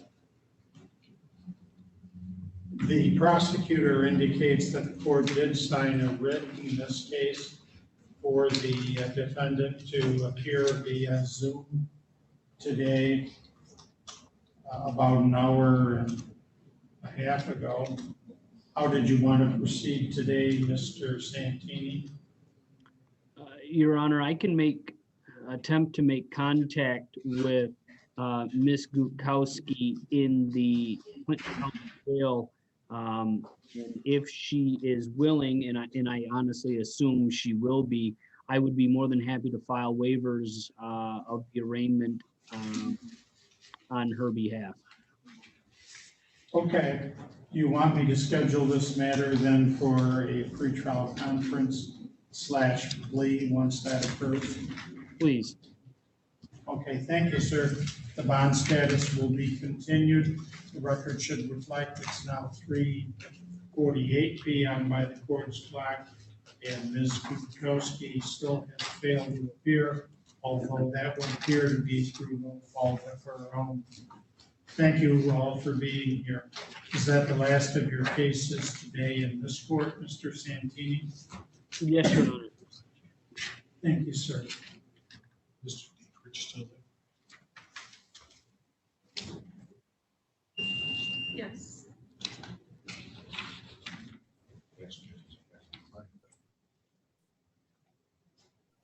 Is that Todd?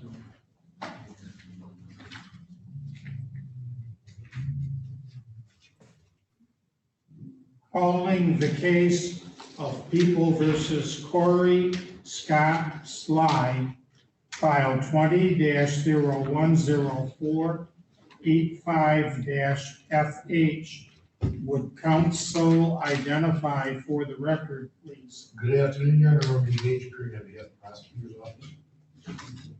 Thank you, Your Honor. Todd Diedrich appearing on behalf of Mr. Sly. I believe Mr. Sly is in the Clare County Jail. That's what our records indicate, Your Honor. On March 24th, 2021, you signed a writ for Mr. Sly to appear today at 3 PM. via communications. I have someone in the waiting room. Maybe that's him. Thank you. Nope, That's Ms. Butler. that's ours. Never mind. That's Ms. Butler. Yeah. And Mr. Gene. Is on behalf of Ms. Butler.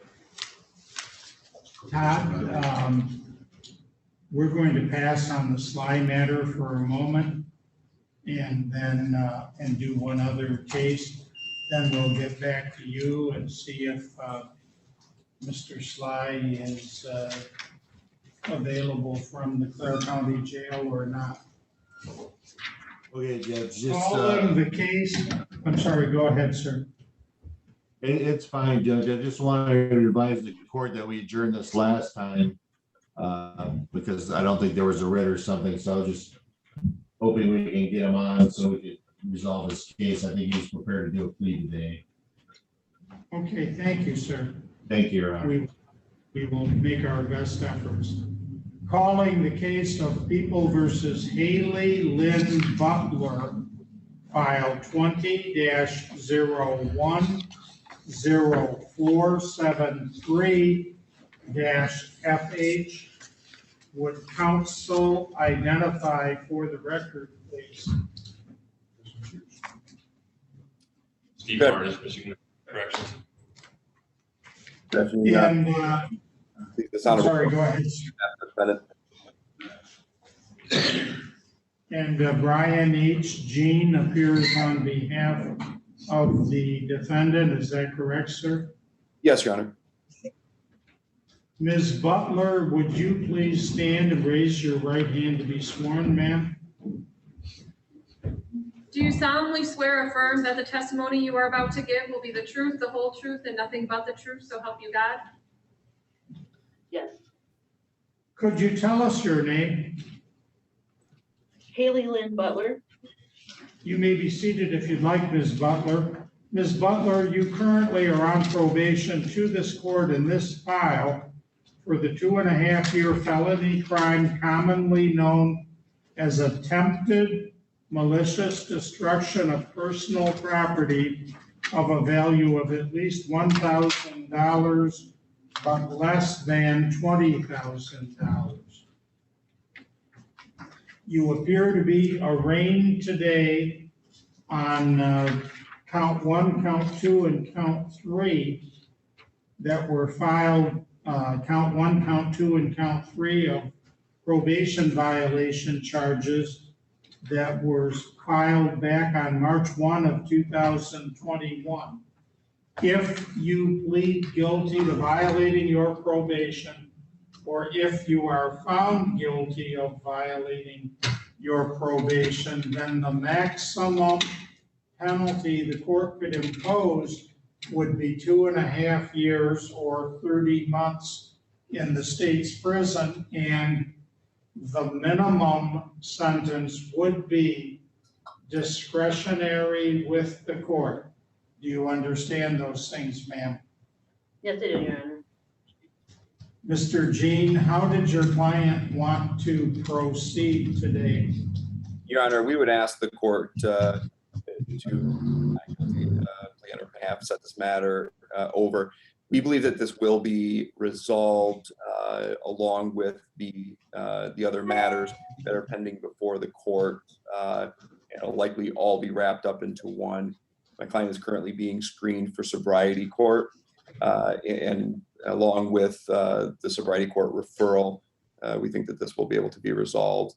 But until we have confirmation of her acceptance into the program, we would like to kind of keep everything pending. Well, apparently I'm in a snarky mood because my response to that would be, what decade will that acceptance occur? But in any event, pleas of not guilty will be entered on behalf of the defendant as to all counts. Is the defendant waiving any right to have this hearing held within the next 14 days, Mr. Jean? Yes, Your Honor. And do you want me to schedule it for a status conference in June then? Or will that give you enough time to work matters out with sobriety court, or would you prefer July or August? I believe that it would June should be good. I do know that she was already seen by the coordinator she's shaking her head. I had confirmation last week that they were there. So I will have to follow up on it then, because the information that I was given was apparently faulty. Someone's been here for 30 days, but. Okay. So perhaps July then, Your Honor. Very well, then we'll schedule the case for a status conference on Monday, July 12th at 3 p.m. The bond status will be continued and the case is adjourned to that date and time. And pleas of not guilty are entered on behalf of the defendant as to all probation violation charges. Now, ma'am, I do want to remind you, Ms. Butler, even though you are charged with violating your probation, and even though those charges are still pending and you are presumed to be innocent of those charges unless and until you're found guilty, you still are on probation to this court. And that means you must abide by all the terms of your probation order, even while you are incarcerated. And it also means that you must appear for any and all appearances when ordered to do so by your probation agent. Thank you for being here, miss. We'll be in recess on that matter. Thank you, Your Honor. Thank you. Thank you. Brian, can I Pardon? speak with you? Can I speak with you? I don't know if we can go out into a breakout room, Your Honor. Is one available, ma'am? I can give it a try. All right, we'll give it a try, sir. Thank you. Thank you. You're welcome, ma'am.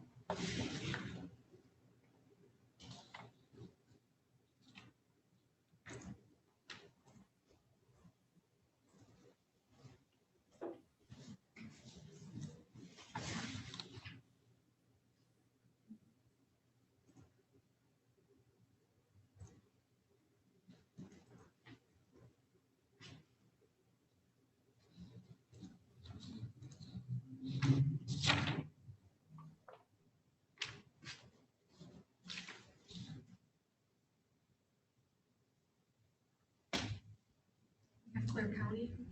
Oh, Gary, wonderful. And that's the Corey's slide. And this is Julie and Carrie have them call. Yes. Do you have this? Yes, we do. Recalling the case of People versus Corey Scott Sly, file 20-01048-5-FH. Would counsel identify for the record, please? Good afternoon, Your Honor. Norman Gage appearing on behalf of the prosecutor's office.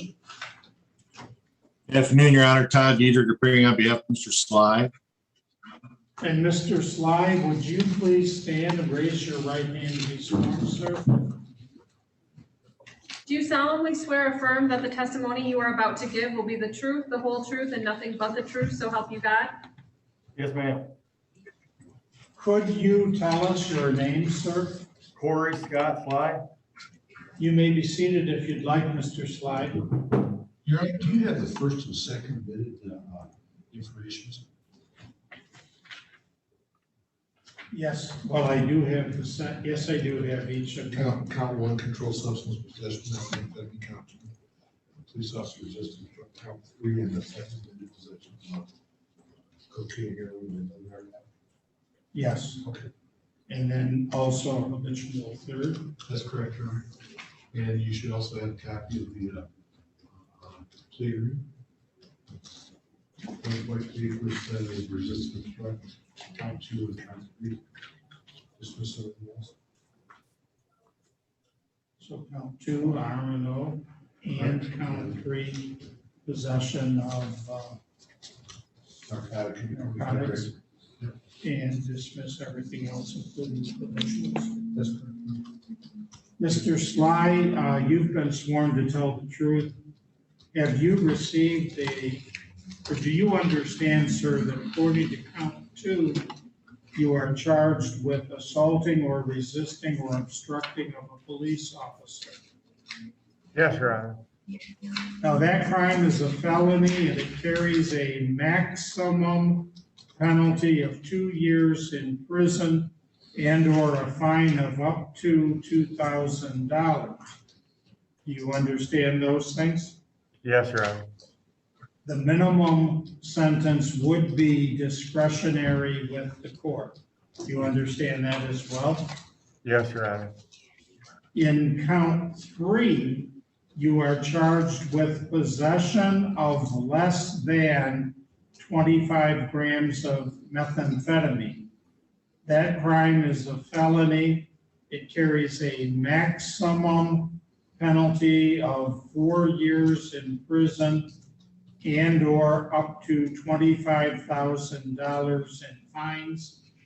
And the minimum sentence is discretionary with the court, although unless the court sentences you to more than 1 year in prison, the court must suspend or revoke your driving privileges pursuant to Michigan compiled law 333.7408A.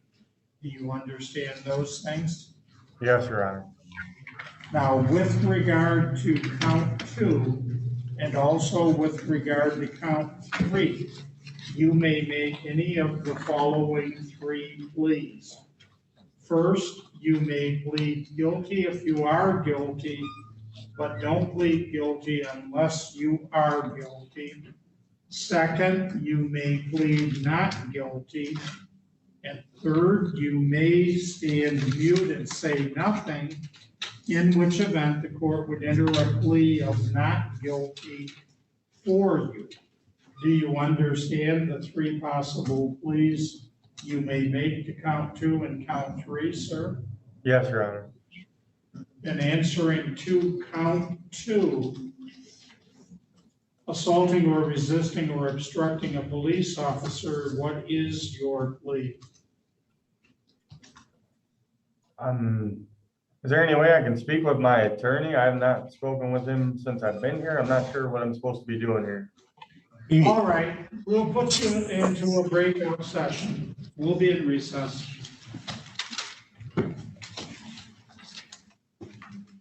And Mr. Pierce and Mr. Gage, if you want to come back, feel free.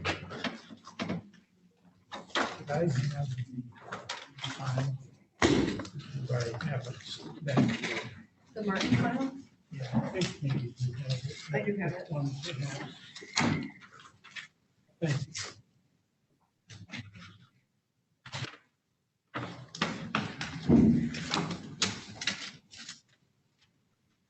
Give me just 1 minute and I'll put you in a breakout room, okay? All right, thank you. Sorry, No, that's okay.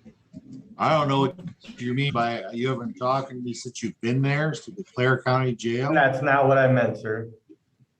Okay, that's what you said, so we'll talk in a minute here. Yeah, I just meant that I haven't talked to you today. I haven't talked to you since the last time I spoke with you in Clare County Court. Okay. Well, I went over this with you, but we'll talk here in a minute in the breakout room.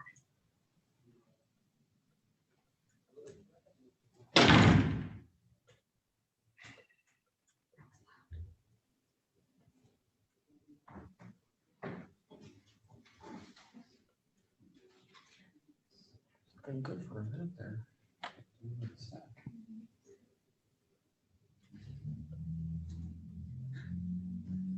Liquor ball.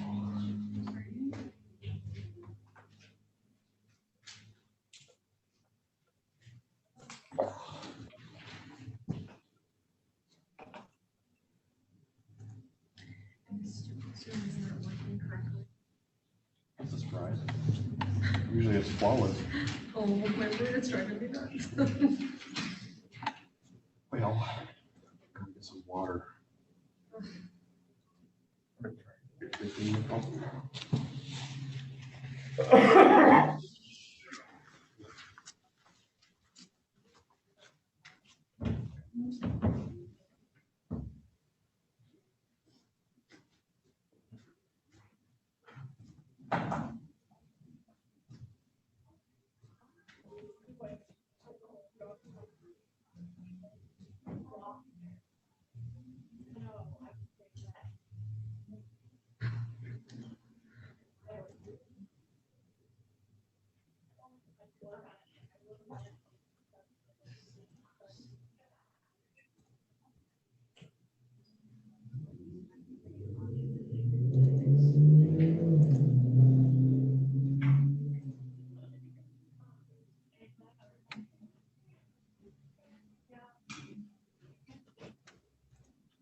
I'm supposed to be pleading guilty to count 1 and count 2, correct?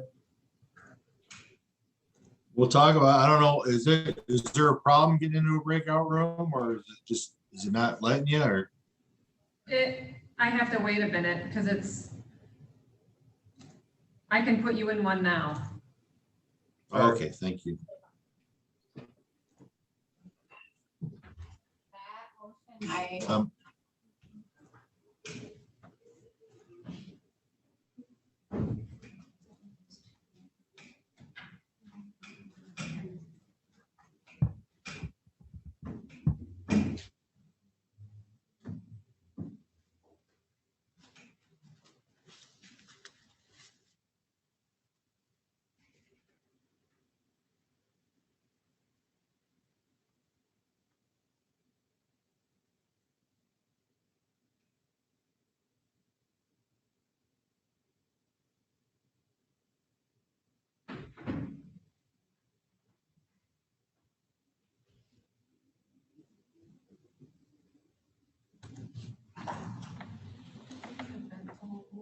charges today.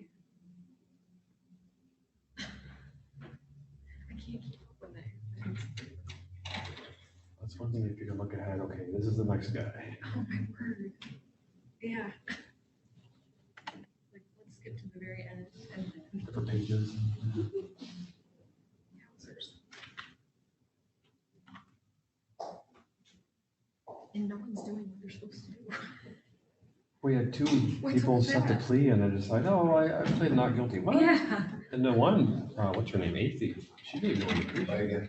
Like, she looked like she was gonna plead and all of a sudden she said not guilty. Yeah. Didn't see that coming. Was that the last hearing of the day? And then her bond got canceled. Like she was right, yeah. Yeah. That wasn't her best move. Okay, so that's Patrick. I don't even know where we're at. We're getting to the end of it.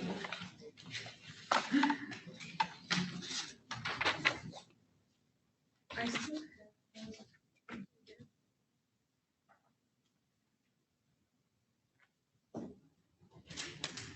And the only body left I had on here was Michael Martin. Here's the petitionary sentence or whatever. I have an easy one, but I'm not sure what happened. We may have just gone over it so quickly I didn't get to write on the 10th. And that's the other problem. Mm-hmm.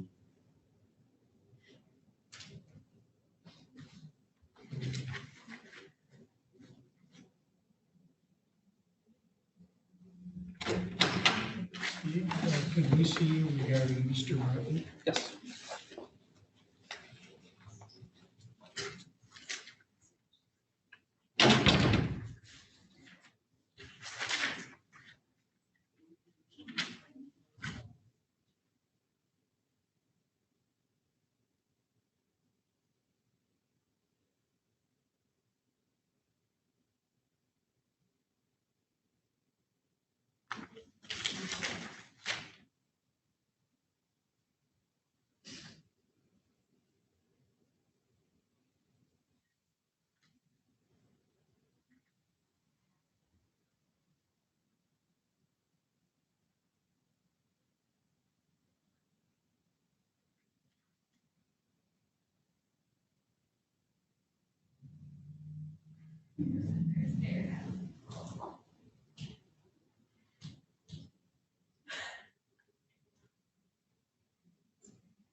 We are ready.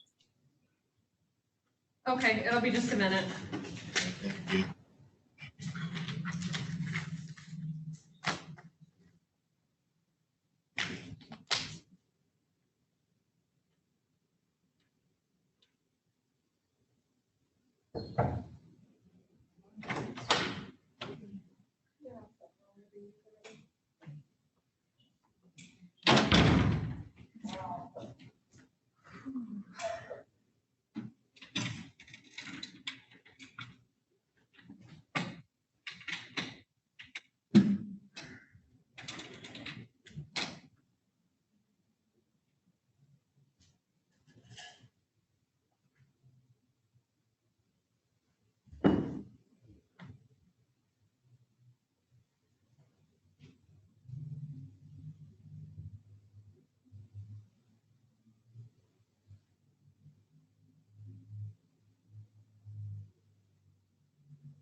It is. He's ready, just like that. Oh, We have Porter County Jail. Oh, Corey okay. Sly, they were gonna bring Thank out you. one. All rise. 50th District Court County Eleven back in session. The Honorable Thomas R. Evans presides. This is Corey Scott's line. It is recalling the case of People versus Corey Scott Sly, file 20-10485-FH.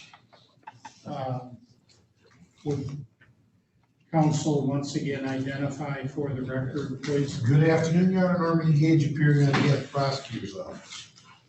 Thank you, Your Honor. Todd Dietrich appearing on behalf of Mr. Sly. As the court recalls, we had reached the point where I had explained that in count 2, the defendant is charged with assaulting or resisting or obstructing a police officer. And the maximum penalty for that count is 2 years in prison and or a fine of up to $2,000. And that with regard to count 3, the defendant is charged with possession of less than 25 grams of methamphetamine, and that crime is a felony punishable by up to 4 years in prison and or a fine of up to $25,000. And the minimum sentence for each one of these counts would be discretionary with the court. I also had explained that with regard to count 2 and with regard to count 3, that the defendant may make any of the following 3 pleas. Guilty, he may plead guilty if he is guilty, but not to plead guilty unless he is guilty. He may plead not guilty, or he may stand mute and say nothing, which event the court would enter a plea of not guilty on his behalf. How does the client, your client, Mr. Dietrich, want to proceed regarding being arraigned? Your Honor, it's my understanding that Mr. Sly would like to avail himself to the offer that was put forth by the prosecutor. Okay, thank you, sir. Mr. Sly, do you understand that according to count 2, you are charged with assaulting or resisting or obstructing a police officer? Yes, Your Honor. That crime is a felony. It carries a maximum penalty of 2 years in prison and or a fine of up to $2,000, and the minimum sentence is discretionary with the court. Do you understand that? Yes, Your Honor. Do you understand that according to count 3, you are charged with the crime of possession of less than 25 grams of methamphetamine? You Yes, Your understand Honor. that? Now, that crime is a felony and it carries a maximum penalty of up to 4 years in prison and or a fine of up to $25,000. And the minimum sentence for each one of these 2 counts is discretionary with the court. You understand those things? Yes, Your Honor. Now, with regard to count 2 and also with regard to count 3, you may make any of the following 3 pleas. First, you may plead guilty if you are guilty, but don't plead guilty unless you are guilty. Second, you may plead guilty. And third, you may stand mute and say nothing, in which event the court would enter a plea of not guilty for you. Do you understand the 3 possible pleas you may make to count 2 and to count 3, sir? Yes, Your Honor, I do. Then answering to count 2, assaulting or resisting or obstructing a police officer, what is your plea? I plead guilty. And answering to count 3, possession of less than 25 grams of methamphetamine, what is your plea? I plead guilty. Now, sir, do you understand that no one can make any promises for me about what your sentence will be, or what your sentences will be? Yes, Your Honor. The court also informs you that if your pleas of guilty to counts 2 and 3 are accepted, then that means you won't have a trial of any kind, and you therefore would be giving up each and every one of the following rights: the right to have a trial by a jury, the right to have a trial by a judge sitting without a jury if you prefer, the right to be presumed innocent until proven guilty, the right to require that the prosecutor prove you guilty beyond a reasonable doubt, the right to have all of the witnesses against you to appear at the trial, and for you and your lawyer to have the chance to question and cross-examine each of those witnesses, the right to have this court order any witnesses that you might want for your defense to be required to appear at the trial, the right to remain silent during the trial and to not have your silence used against you. But finally, you also do have the right to testify at the trial, and if you choose to do so, then your testimony would be considered in the same manner as the testimony of any other witness. Do you understand all of these rights, Mr. Sly? Yes, Your Honor, I do. And do you understand that by pleading guilty to count 2 and count 3, that means you will be giving up each and every one of those rights? Yes, Your Honor. Now, sir, I'm going to ask your lawyer, Mr. Dietrich, and the Chief Assistant Prosecuting Attorney, Mr. Gage, to tell us what the plea agreement is, and I want you to listen to both of them very carefully. Mr. Gage, what is the plea agreement? Your Honor, we return from the defendant's guilty plea to count 2, resisting obstructing a police officer, and they meant count 3, possession of narcotic under 25 grams that being amphetamine. On the court's acceptance of that plea, pronouncing sentence in one of the court appeals period, the remaining counts in or notices would be dismissed. In addition, Your Honor, the sentence would be doing concurrently with each other. The defendant would be responsible for restitution if there is any, as found appropriate by the court. Mr. Dietrich, is that your full and complete understanding of the plea agreement in this case? Your Honor, I thought I heard Mr. Gage say concurrent, but I didn't hear what he said concurrent with. Was it concurrent with Clare County? I don't know anything about Clare County's cases concurrent with each other. So count 2 and count 3 would run concurrently. Yeah, Mr. Gage, when we spoke, you would agree to concur with Clare County. Remember I told you you had a 1-year cap in Clare County, and I had asked you for a 1-year cap. And you said no, but you would run it concurrent with Clare. Do you recall that? And if we had that conversation, I would live with that agreement. It's yeah, that's fine. We'll do that concurrent with Clare County. With that clarification, I'm sorry, go ahead, sir. With that clarification, I agree that that's the agreement, Your Honor. Thank you, sir. Mr. Sly, did you hear what the Chief Assistant Prosecuting Attorney and your lawyer said the plea agreement is? Yes, Your Honor. Did you understand the plea agreement? Yes, Your Honor. And do you agree with that plea agreement? Yes, Your Honor. Has anyone promised you anything beyond what is in that plea agreement to get you to plead guilty to count 2 and count 3? No, Your Honor. So for example, has anyone promised you that if you pled guilty, that this court then would be lenient or light on you in any way? No, Your Honor.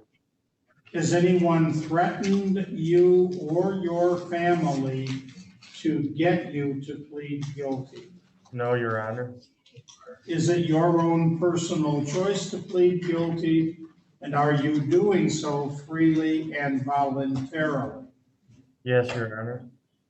Now, do you have any questions about what the court has told you? No, Your Honor. Do you understand everything that the court has told you? Yes, Your Honor. And in light of everything that the court has told you, do you still want to plead guilty to count 2 and count 3? Yes, Your Honor. Then, sir, drawing your attention back to May 1 of 2020, were you in Sage Township in Gladwin County, Michigan? Yes, Your Honor. On that day and at that location, did you have some methamphetamine in your possession? Yes, Your Honor. At the point in time when you had that methamphetamine in your possession, did you know that it was methamphetamine? Yes, Your Honor. Did you have any legal right at that time to possess? Did you have any legal right or justification or mitigation to possess the methamphetamine on No. that day? No, Your Honor. But you went ahead and possessed it anyway, is that correct? Yes, Your Honor. Now, on that same day, at that same location, did Deputy Freddie Owens of the Gladwin County Sheriff Department put you under arrest? Yes, Your Honor. And when Deputy Owens put you under arrest, did you know that he was a deputy? Yes, Your Honor. Was he in uniform? Yes, Your Honor. And was he driving a patrol car? Yes, Your Honor. This was a marked patrol car? Yes, Your Honor. So when he put you under arrest, once again, you did know he was a deputy, right? Yes, Your Honor. And was he acting in the lawful performance of his duties when he put you under arrest on that day? Yes, Your Honor. After he put you under arrest, did you do something to assault or batter or wound or resist or obstruct or oppose or endanger Deputy Owens? It was before he put me under arrest, Your Honor. He let me know who he was, and I ran anyway. Okay, and he was acting in the lawful performance of his duties when he was interacting with you, is that correct? Yes, Your Honor. And you knew he was a deputy acting in the lawful performance of his duties at that Yes, Your time? What is it that he told you to do that you did not do at that time, Mr. Sly? Put my hands up and stop. Okay, and was that so he could put you under arrest? Yes, Your Honor. And you knew that that's what he was doing when he told you to put your hands up in the air and to stop? Yes, Your Honor. And did you immediately stop and put your hands in the air? No, Your Honor. What did you do instead? I started to run. Okay, did he have to tackle you or what happened next? I ran about 10 or 15 feet and then I stopped and lay down on the ground. Okay, but initially you opposed and obstructed Deputy Owens by running away from him when he told you to stop and put your hands in the air, is that true? Yes, Your Honor. Are you satisfied, Mr. Dietrich, that there is a sufficient factual basis to accept the defendant's plea of guilty as to count 2? Yes, Your Honor. Do you agree, Mr. Gage? I do, Your Honor.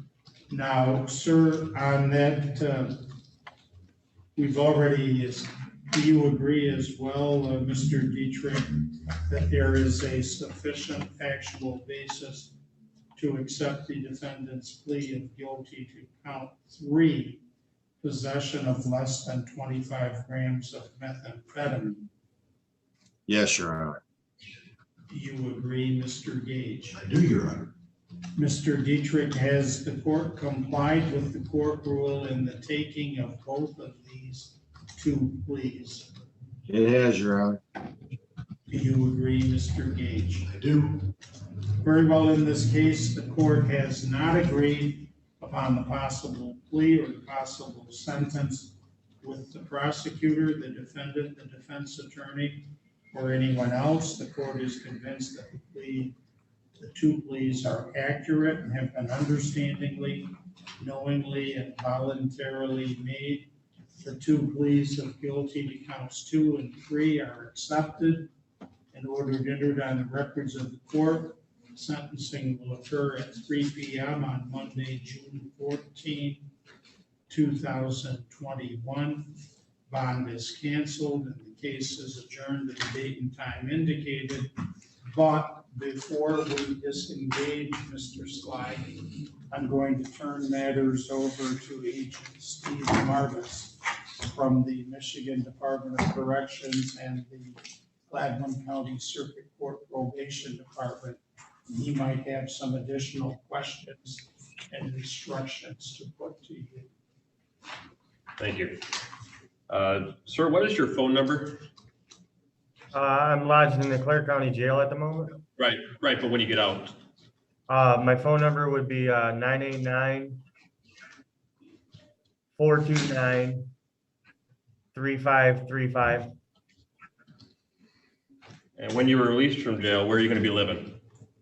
At 632 North Bass, B-A-S-S, Lake Avenue, Harrison, Michigan, Thank you. 48625. So obviously you're going to get a PSI packet likely delivered to you at the jail. If for some reason that you're released from jail, someone's going to try to get a hold of you. So if we get a hold of you, make sure you answer or return our messages because we've got to get this PSI done. Yes, sir. Thank you. Thank you. Thank you, Mr. Sly. Is there anything further, Mr. Dietrich? No, Your Honor. Thank you. Thank you, or Mr. Gage. No, Your Honor. We're satisfied. We'll be in recess on that matter then. The case will be adjourned to the date and time indicated and bond is canceled.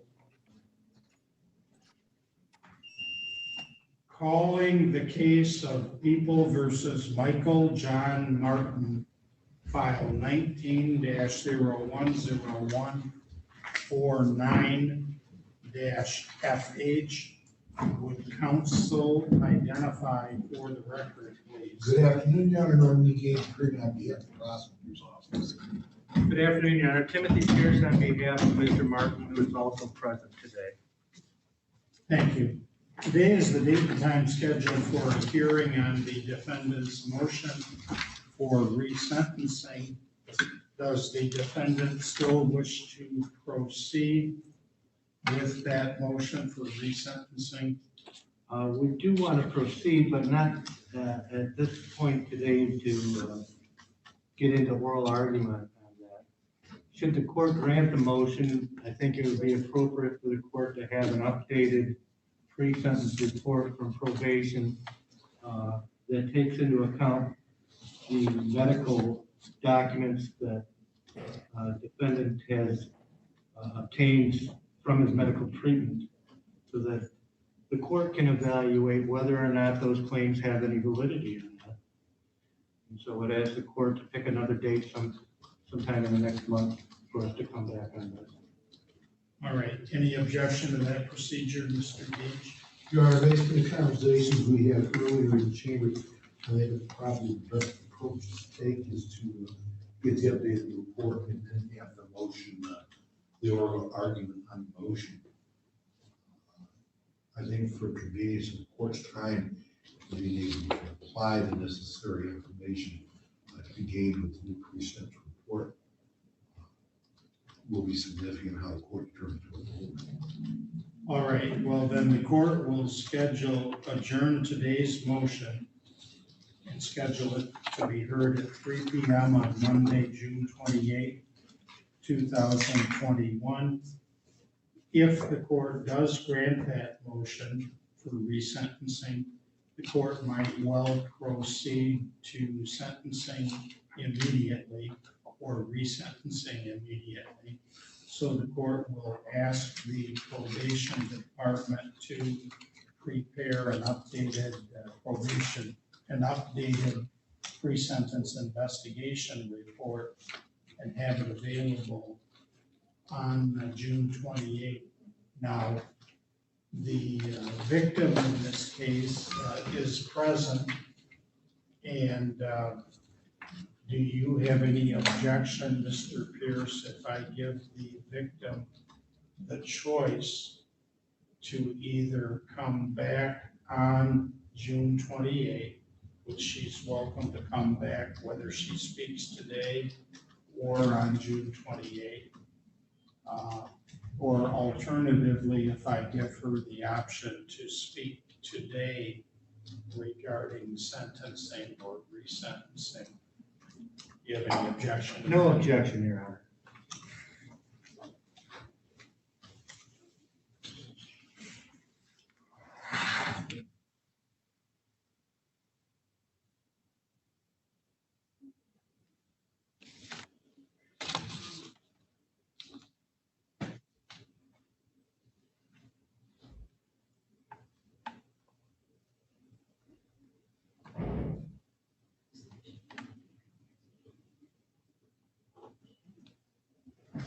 Your Honor, I talked to the victim in this matter, and she would come back on the 28th or 24th, whatever day it ends up being.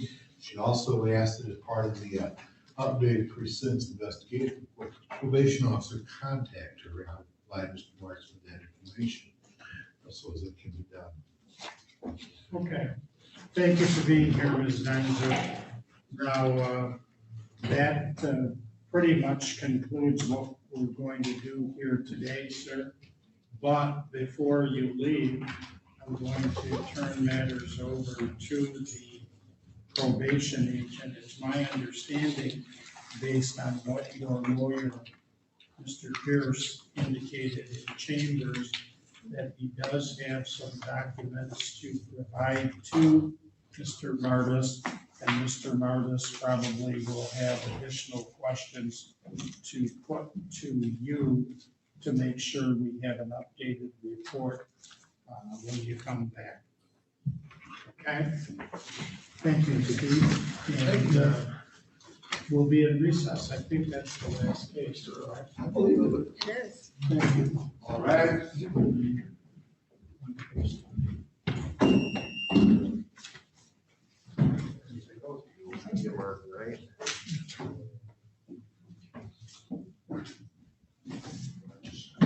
All right, do we have that medical information? I have, I could just give you the exhibits off my motion. Here's the question here. Here's documents that are in the current monitor, color. And then I'll just give you my exhibits. Gotcha. So whoever does it get back, you just have these back in 20. Correct.